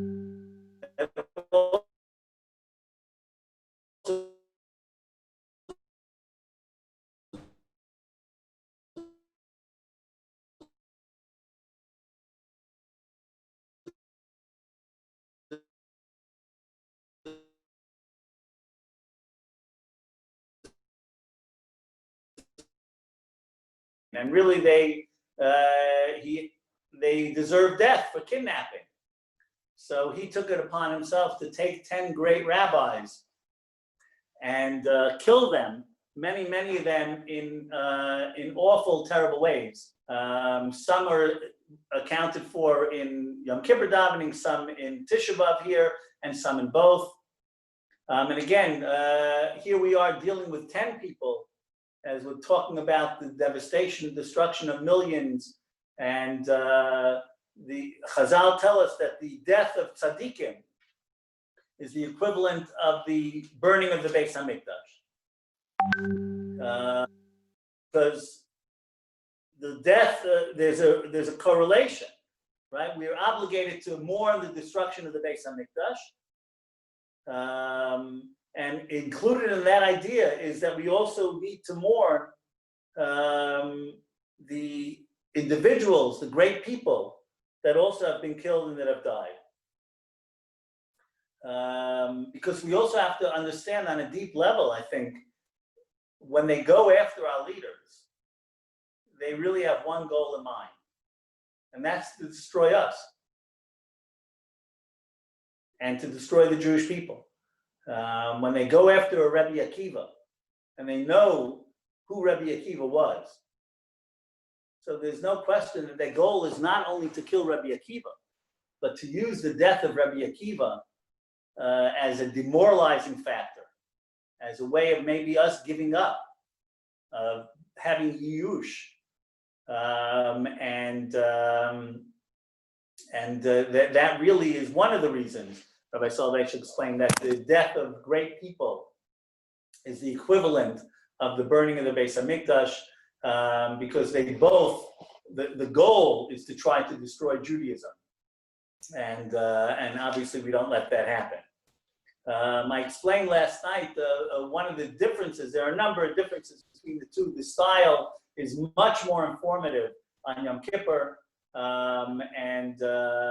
because it's really there to orer tshuva, it's really there to inspire us to do tshuva. Here, the goal is not tshuva, but the goal is the pain of experiencing the pain. And to experience the pain, we don't need to go into so many details about the story and everything. We just get the facts, and the facts are enough to make us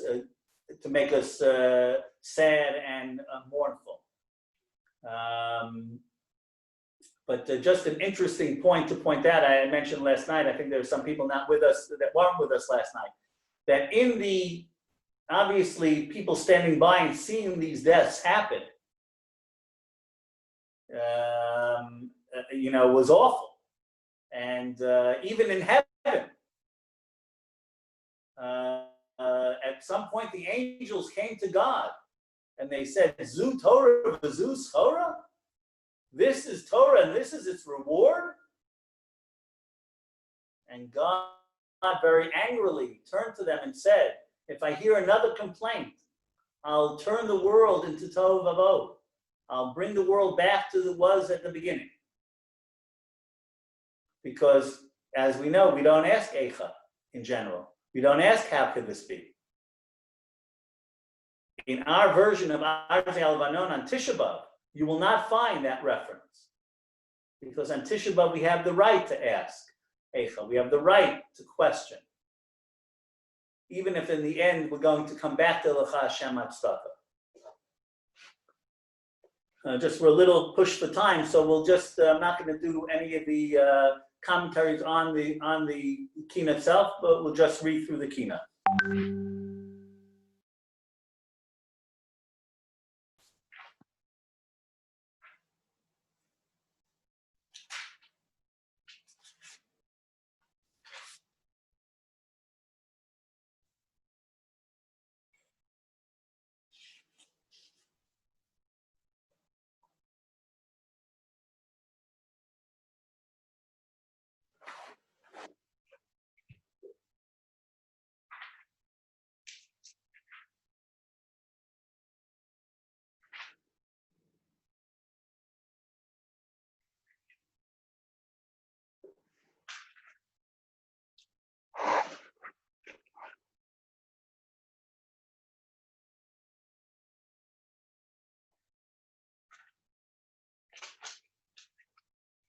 Okay, we're going to go now to Kinot 22, Chaf Bet.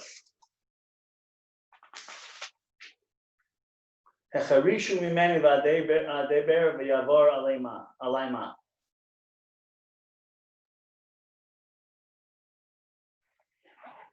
right, this Kinot is totally not to do with Tisha B'Av, as some of the others already that we've also spoken about. But these are forced conversions to Christianity on the part of communities in Europe. We'll get to specific communities in a few Kinot, but this is a general Kinot about forced conversion and suicide that was caused by the impending forced conversions.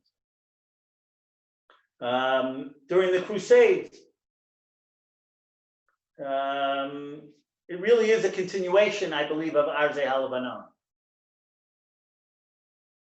There's a double catastrophe involved in this Kinot. It also was not only were the Jews killed and plain Jews killed, but also the leaders of the Jewish communities were killed. Our future, they were trying to cut off our future. We said before, the intellectuals and the children, by taking away the Talmidei Chachamim, by taking away the leaders of the communities, the communities elect, without access to Torah. You have to understand this is all before printing presses, before Art Scroll and before Schottenstein and before Kahas from Chabad. This was when there were only manuscripts and not everybody had access to it. So this is another tremendous tragedy of how much Torah was lost, how much has gone unrediscovered, unfortunately.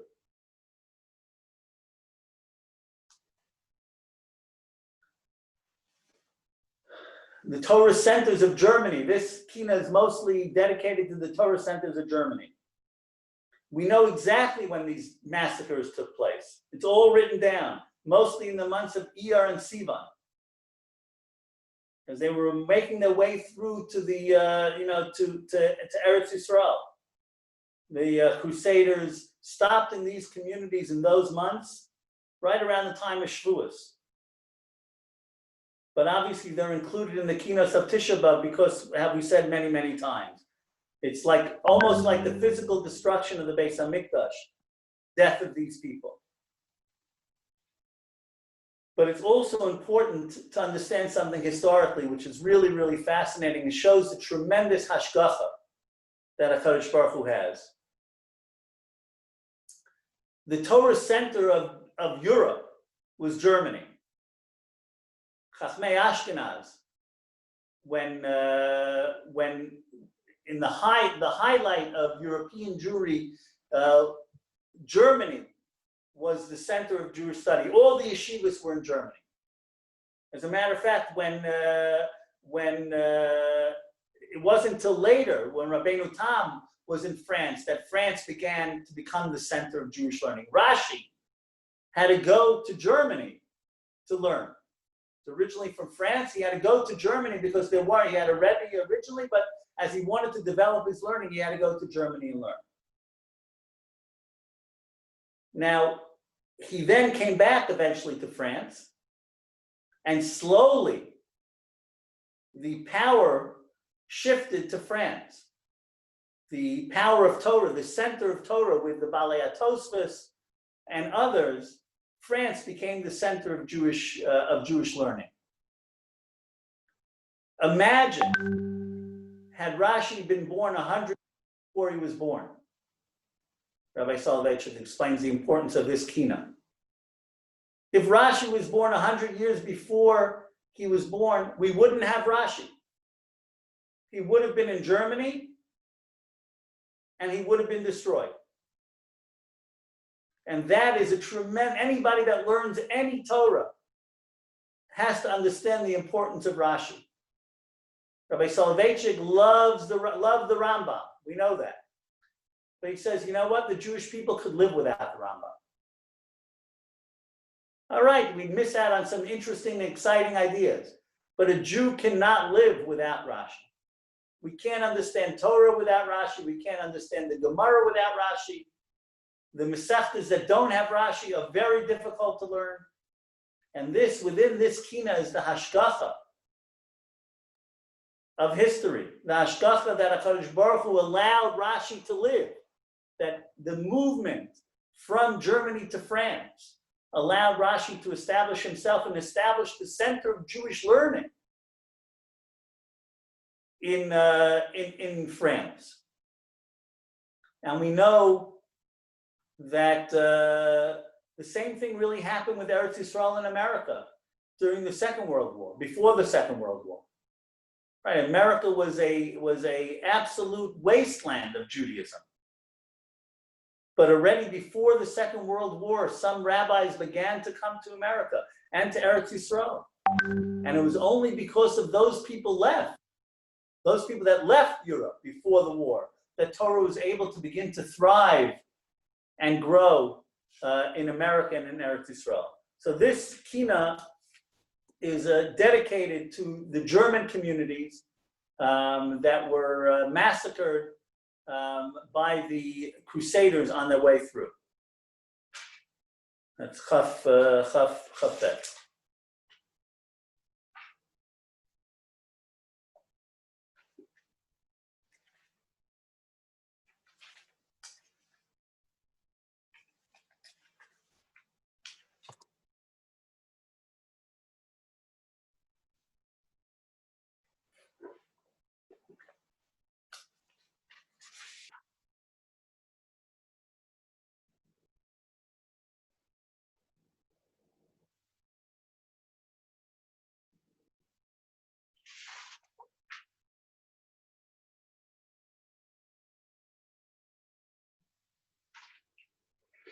All right, the next Kina is Chav Gimel, Ves Navi Chatasi Yishmima.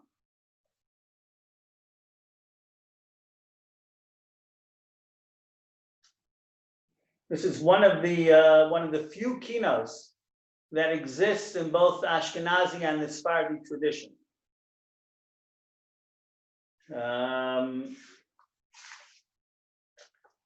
And it's the story, and again we go back to individual stories. We're constantly going back and forth. This is the two children of the Kohen Gadol. The story is told in a very, very sad way. And it repeated itself, I'm sure, hundreds and thousands and perhaps even millions of times in our history. We go down to the 8 Nishpu. They were held captive in the possession of 2 different masters. I'm just going to read through in the English. We can read through in the Hebrew as I'm going through it. Who dwell nearby one another. And as they discuss various matters, one related, of Zion's captives I purchased a maid, clothed in scarlet like the moon in radiance and beauty, and in the appearance like Kezia and Jemima, and I mourned from year to year.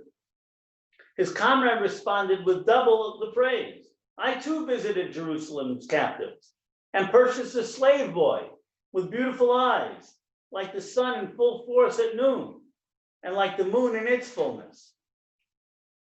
Let us mate them and evenly split the offspring, sure to be like the stars in the sky. Together they both agreed to this, and that night coupled them into one room. The slave master stood outside with identical intent, while the slaves cried, embittered and frightened. Until dawn, their crying did not abate. One lamented with a feverish and melted heart, how will the grandson of Aaron marry a slave girl? And she too wailed, because of a villain's transaction with the daughter of Yocheved marry a slave? Woe that he who does what he says has thus decreed. With the break of dawn, they recognized one another, overpowered each other, crying, "Oh brother, oh sister." They embraced and clung to each other until their souls departed with one last breath. L'zot konen Yirmiyahu b'Shiyah. For this Yirmiyahu lamented in horror, this horrid decree that I will forever bemoan. In my heart burns a fire, a scorching flame. For the son and daughter I will deliver a powerful lament, and I mourn from year to year. So sometimes we get lost in the big numbers and the big events. And here, this the Baal HaKina here is able to just really bring it down to the personal level.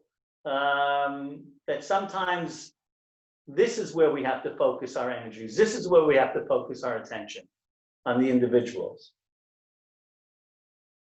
We'll go to Kina Chafei, Mi'item Roshimayim.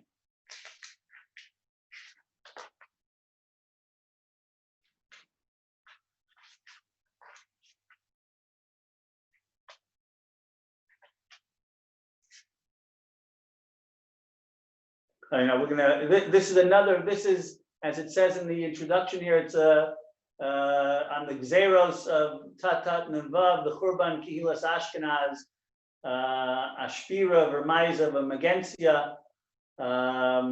And again, because I've been talking too much, we're running out of time. I want to finish at Chatzos. I don't want to keep people longer. So when you have time this afternoon, this is an interesting kina to look at. And again, we spoke about it a little bit, the Crusades a little bit.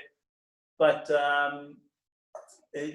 one of the hashkachas of HaKadosh Baruch Hu is that wherever there's always popping up somewhere else, the next Jewish community, the next place of refuge.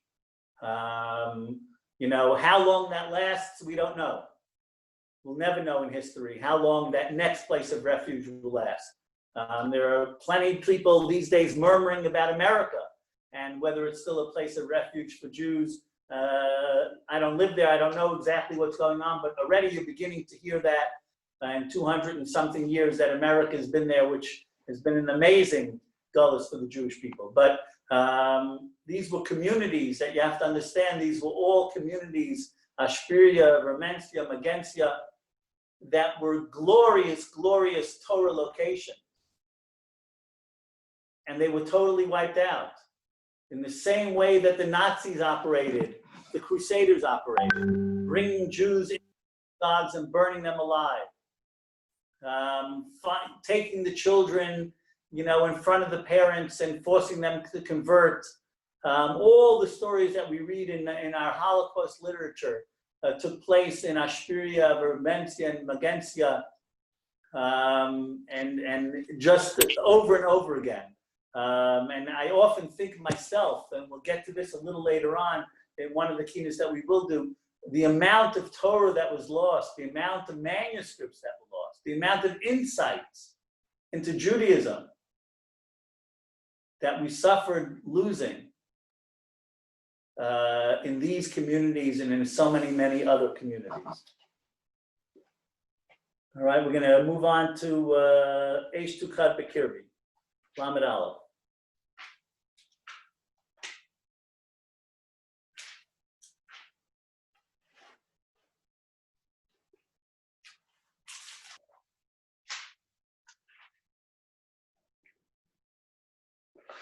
Here we have another one of these juxtapositions that takes place a lot in the keynotes.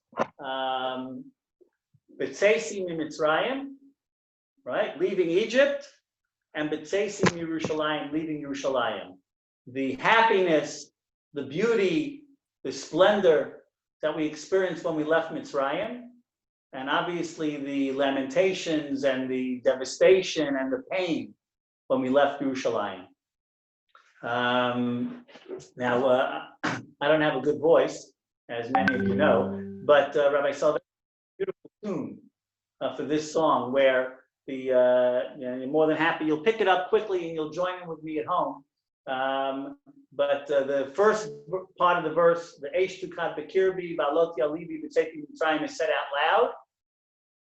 And the second part of the verse is said in a bit of a lamentation, in a lower voice, in a bit of a sadder voice.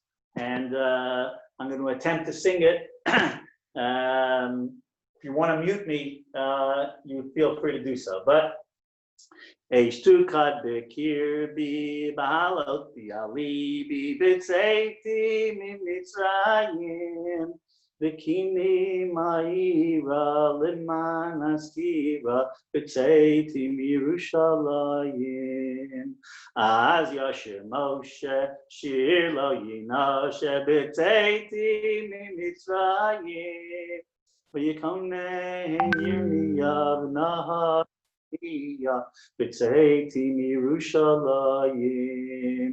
Beiti hitkoneh v'shachan ha'anan B'tzeiti mitzrayim, v'chama del shachna alay chanana, b'tzeiti mirushalayim. Gale yamramu v'chachal makamu, b'tzeiti mitzrayim. Zaydonim shatafu v'al roshi tzafu b'tzeiti mirushalayim. Dagan shamayim tzur mayim b'tzeiti mitzrayim. Lana umrovim umayim hamarim b'tzeiti mirushalayim. Hashkem v'arev s'vivot ha'chorev b'tzeiti mitzrayim. Korei elevel al nehar Bavel b'tzeiti mirushalayim. Umaret vod Hashem ki eshotel lefanai b'tzeiti mitzrayim. V'cherev letusha v'tevach netusha b'tzeiti mirushalayim. Zevach B'Shem and Hamishpa b'tzeiti mitzrayim. Segulat elekucha ketzavam latifa b'tzeiti mirushalayim chagim v'shabbatot u'moftim v'otot b'tzeiti mimitzrayim Hanid v'evel rudof ha'edel b'tzeiti mirushalayim Tovu al-halim li'arba digalim b'tzeiti mimitzrayim Ole Yishmaelim u'machanot arelim b'tzeiti mirushalayim Yovel u'shmita ve'eret shalkeita b'tzeiti mimitzrayim Machor litzmitut v'charod l'chritut b'tzeiti mirushalayim Kaporet ve'aran v'avnei zikaran b'tzeiti mimitzrayim v'avnei hakeloch lei habela b'tzeiti mirushalayim Leviyim ve'aharonim v'shivim zekenim b'tzeiti mimitzrayim Noksim u'monim u'machrim v'konim b'tzeiti mirushalayim Moshe Yirenu v'Aaron Yanichenu b'tzeisi mimitzrayim Nebuchadnezzar v'Adrianus Caesar b'tzeisi mirushalayim Naroch Nechama v'Ashama b'tzeisi mimitzrayim Rachak mimenu v'hinei einenu b'tzeisi mirushalayim Sidrei parochet v'sidrei marechet b'tzeiti mimitzrayim Chema nitechet alai sochechet b'tzeiti mirushalayim Olot u'zvachim v'yishei nicholchim b'tzeiti mimitzrayim B'cherem medukarim b'nei Tzion ha'yikarim b'tzeiti mirushalayim Parei nikba'at lechavod nikba'at b'tzeiti mimitzrayim Shirikot u'truot lekalon v'husava'at b'tzeiti mirushalayim Tzitz hazahav v'ham shel v'arahav b'tzeiti mimitzrayim Ushlach hanezer v'yafez ha'ezer b'tzeiti mirushalayim Kedusha nevuach v'od Adonai nira b'tzeiti mimitzrayim Nidala humora v'ruach hatuma b'tzeiti mirushalayim Rina v'shua v'chatzot trua b'tzeiti mimitzrayim Zakat ola v'na'akat halal b'tzeiti mirushalayim Shulchan u'menorah v'chalil u'ketorah b'tzeiti mimitzrayim Helil u'toeva v'festel u'matzeva b'tzeiti mirushalayim Then the last one we do together, we do both on upbeat, as it ends on a happy note, on a what hopefully will be when we return to Yerushalayim. Torah Toda uchelei b'tzeiti mimitzrayim Tasan v'simcha v'nasya gan v'anacha Teshuvi l'Yerushalayim. I don't know, that one hits me more than others. I guess the singing,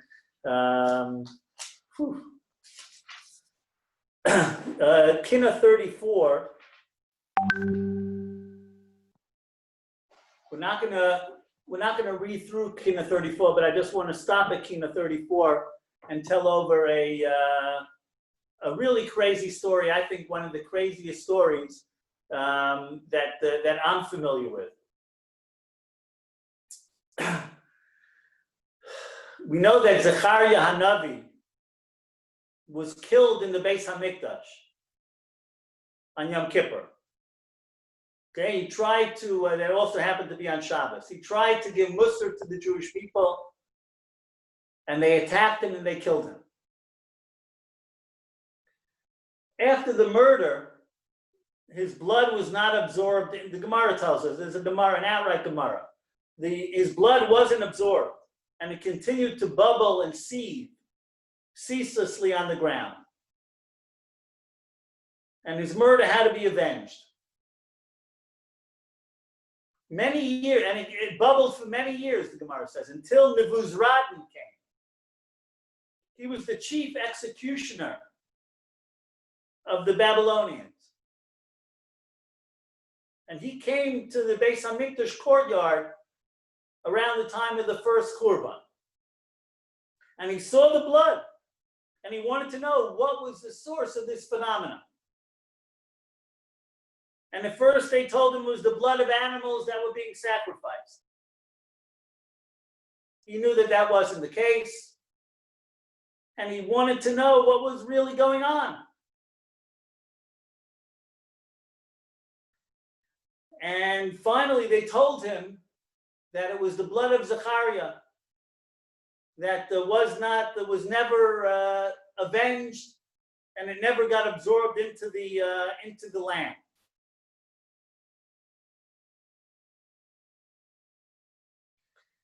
And he decided to play a game to get it to stop.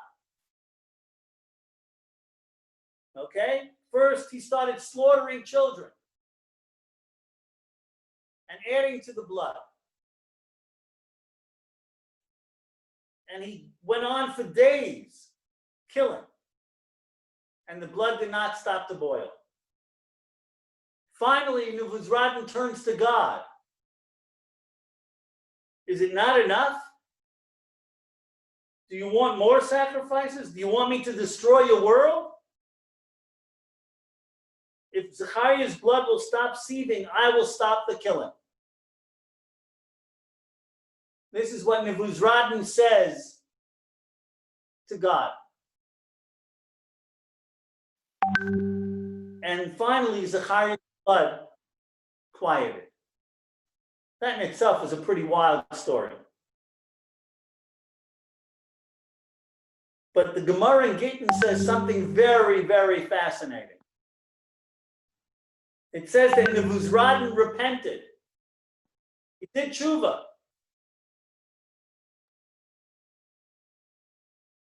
He realized the depraved immorality of his behavior. He left his position of power and converted to Judaism. That's what the Gemara in Gittin tells us. And his children, Rabbi Meir, is one of his grandchildren.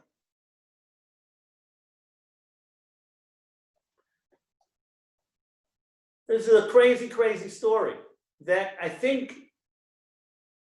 Rabbi Soloveitchik says, why is it in the Kinot? Because it shows the power of tshuva. This is something that we can all debate, I think, all afternoon. Who is tshuva given as a possibility to? Can we say the Nazis could have done tshuva? They had the capability of doing tshuva. Hitler, Yimach Shemo. I don't know. It's what to think about, but it's just a fascinating, fascinating idea that this person who murdered so many people was a chief executioner, and at some point came to his senses and saw what he was doing and turns his life around and abandons it all and runs away and does tshuva, lived in the rest of his life not part of the Jewish community, but eventually his children and his grandchildren joined the community. And again, to the point that the Gemara says that Rabbi Meir is one of his descendants, one of his grandchildren.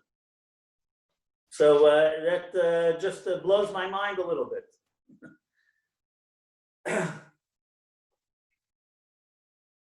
Okay, we have just a few more to go. I know it's getting close to Chatzos. I'm going to do my best. 36. Sion haloti shali lishlam asirayich. Rabbi Yehuda Halevi. Rabbi Soloveitchik points out something very, very interesting with these Sions of Rabbi Yehuda Halevi. We have two ways of commemorating the destruction. Zecher l'churban, which we've basically focused on until now, remembering the destruction and the terrible calamities that have befallen us because of the destruction. And the second is Zecher l'mikdash. Sometimes we have to remember what it was that we had. In the Seder, we have Zecher l'mikdash. Remember, we try to glance into the past and see what it was we had. These tzions don't discuss any devastation, any destruction.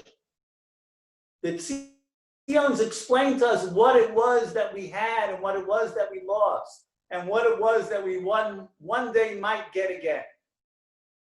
We're not going to have time to go into most of these tzions, but we know that Rabbi Yehuda Halevi was the most tzioni of all of our Rishonim. His love for Eretz Yisrael, his appreciation for Eretz Yisrael, his understanding and his belief that Eretz Yisrael is imbued with more of everything than all the other places of the land, and it seems to be from in this Kinot that he even he disagrees with the Rambam. The Rambam is of the opinion, and we accept that lahalacha, that kitcha l'shaita v'lo kitcha l'asilavo, that the land of Israel, since it was captured by force, if it was taken back by force, it loses its holiness. It seems from the words of Rabbi Yehuda Halevi here that he believes that kitcha l'shaita v'kitcha l'asilavo, that the kedusha of Eretz Yisrael is never left, and the hope and the longing of the Jewish people to reconnect. He's, of course, the person who said, Libi b'mizrach v'anochi b'sof ma'arav, that wherever we go, we take Eretz Yisrael with us, we take Yerushalayim with us, we take Zion with us. We remember, we understand what it was that we once had and we lost. That's as important, Rabbi Soloveitchik said, as remembering the destruction. It's important to have in our mind a picture of what it is that existed, of what the beauty was, of what the sense of the kedusha, what the sense of the holiness that we felt. So these are a whole set of tzions that, again, unfortunately, we don't have the time to go through them. I'm sorry that I got caught up in other places and won't have time to analyze them. But certainly, if you have a Kinot and if you have English commentary and translation, they're beautiful to read the descriptions that Rabbi Yehuda Halevi has of Eretz Yisrael and of Zion, of Yerushalayim, are beautiful. And right here, I'm just looking on the screen. Ani Kinor L'Shirayach is a beautiful poetry that Naomi Shemer borrowed. It's just glorious, glorious, beautiful poetry. If you have a chance this afternoon to look at it.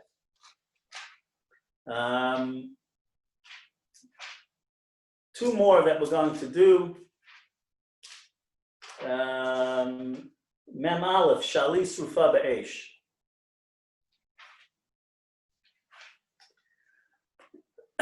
The author of this Kinot is the Maharam Rutenberg, who was the teacher of the Rosh of Rabbeinu Asher. The Maharam was the last of the Balei Tosfos. And he often is quoted. Many of the customs that the Ramah quotes in Ashkenaz come from the Maharam Rutenberg. Maharam Rutenberg had a very interesting life.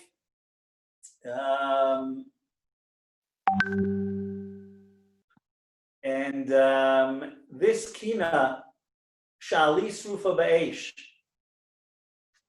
talks about the time in history, an event in history that took place in 13th century Paris, where they decided to collect 24 cartloads of Jewish manuscripts.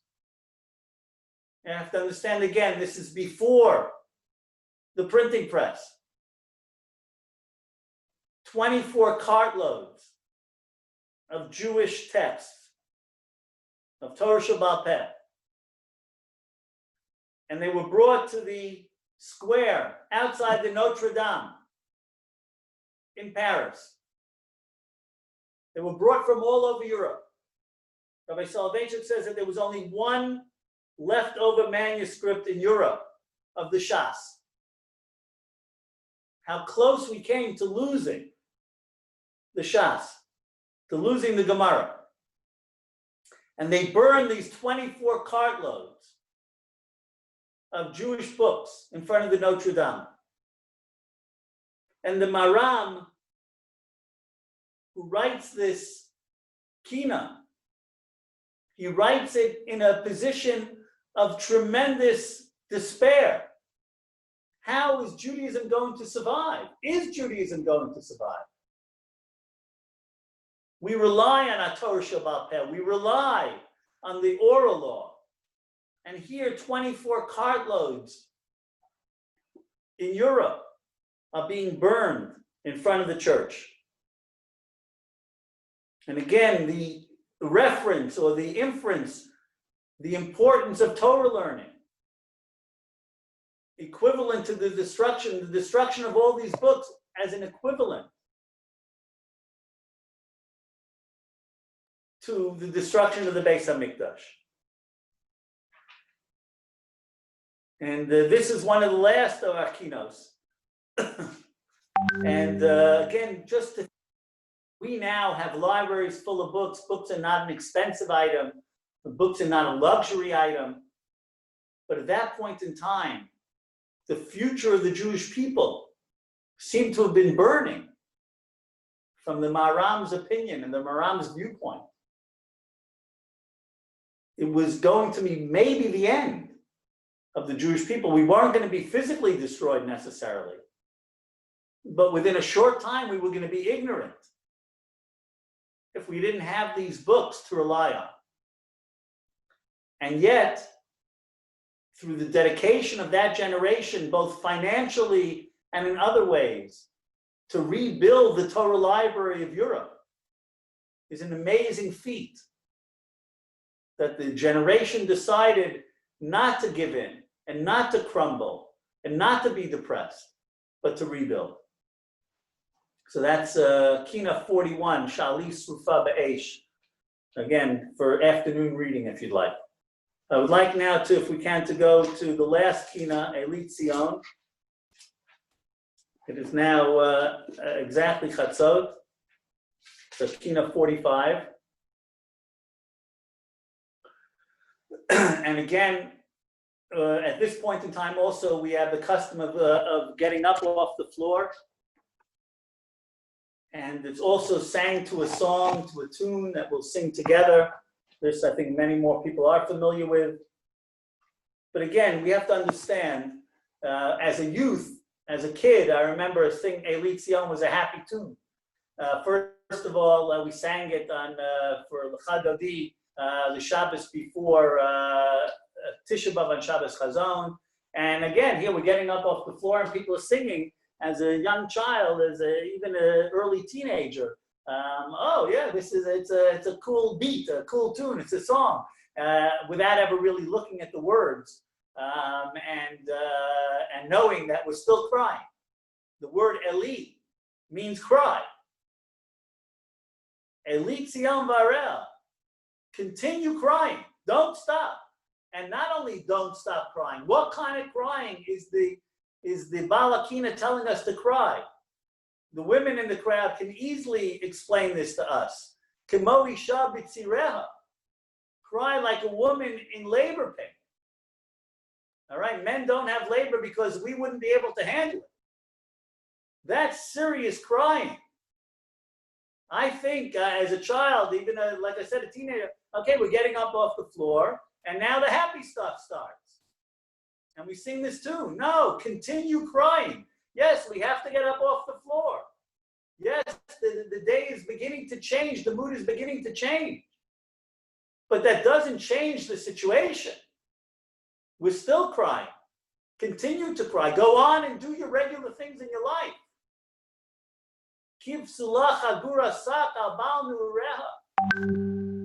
Cry like a young woman who's dying, who's wearing the mourning clothes for her young husband, the husband of her youth.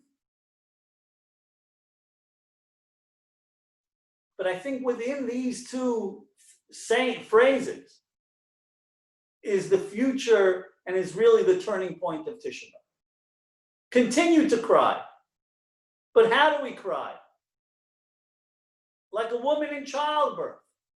The woman knows that very soon the pain is going to go away and there's going to be a new child in the world. Yes, it's excruciating. Yes, it's painful. But it comes with a reward. And long after the pain of childbirth wears off, the reward is still there.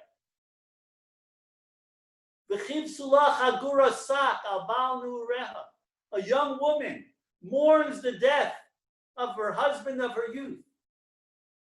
Even within that, there is comfort. She's young. She'll be able to marry again. There's still hope. She won't have to live out the rest of her life solitarily. She'll find a new husband. So as we finish the mourning part of Tisha B'Av, and we get up off the floor in a moment, we continue to cry. But the crying takes on a bit of a different slant. We understand, and certainly for our generation, and those of us that are fortunate enough to live here in Eretz Yisrael, we're living the Kamo Isha B'tzireha. And when we lose great people, the Baal Nurehas of our generation, we live with the knowledge that we are so close to the end. The Reshit Tzmichat Geulateinu that we're living through, the Ikvus of the Mashiach, the footsteps of Mashiach that we're living through. We're just on the cusp of it happening. So we do end the day by continuing to cry, not giving up crying until we get what we want. But I believe the crying is a little bit of a different kind of crying. And we will continue on moving towards the day when this day will become a tremendous holiday, a day that will be celebrated by learning through probably these same Kinos again, but with a very, very different attitude. What we went through, what we put up with, we'll say to God, and we stuck with you. And what you put up from us and you stuck with us, that we're now able to be in the time of the third Beis Hamikdash of Yirtzeh Hashem already by next year. And we'll relive these moments as important moments in our lives and important moments in the life of our people. So I'm going to stand up. We're all welcome to stand up. Oh boy, getting old. And we'll sing together the Eli Tzion. Eli Tzion Yareha Kemo Isha B'tzireha V'chivdu lach agurasak Al Ba'noreha Alei Armon Asher Nutat B'ashmatzon adoreha V'al biyad mecharfeil V'tol mikdash chadareha Alei galut misharteiel Mani meishir timareha V'al damam asher shufach Mo me'yeoreha Alei hegyon mechaleha Erdamam biyareha V'avad asher shamein Uvitul Sanhedreha Aleis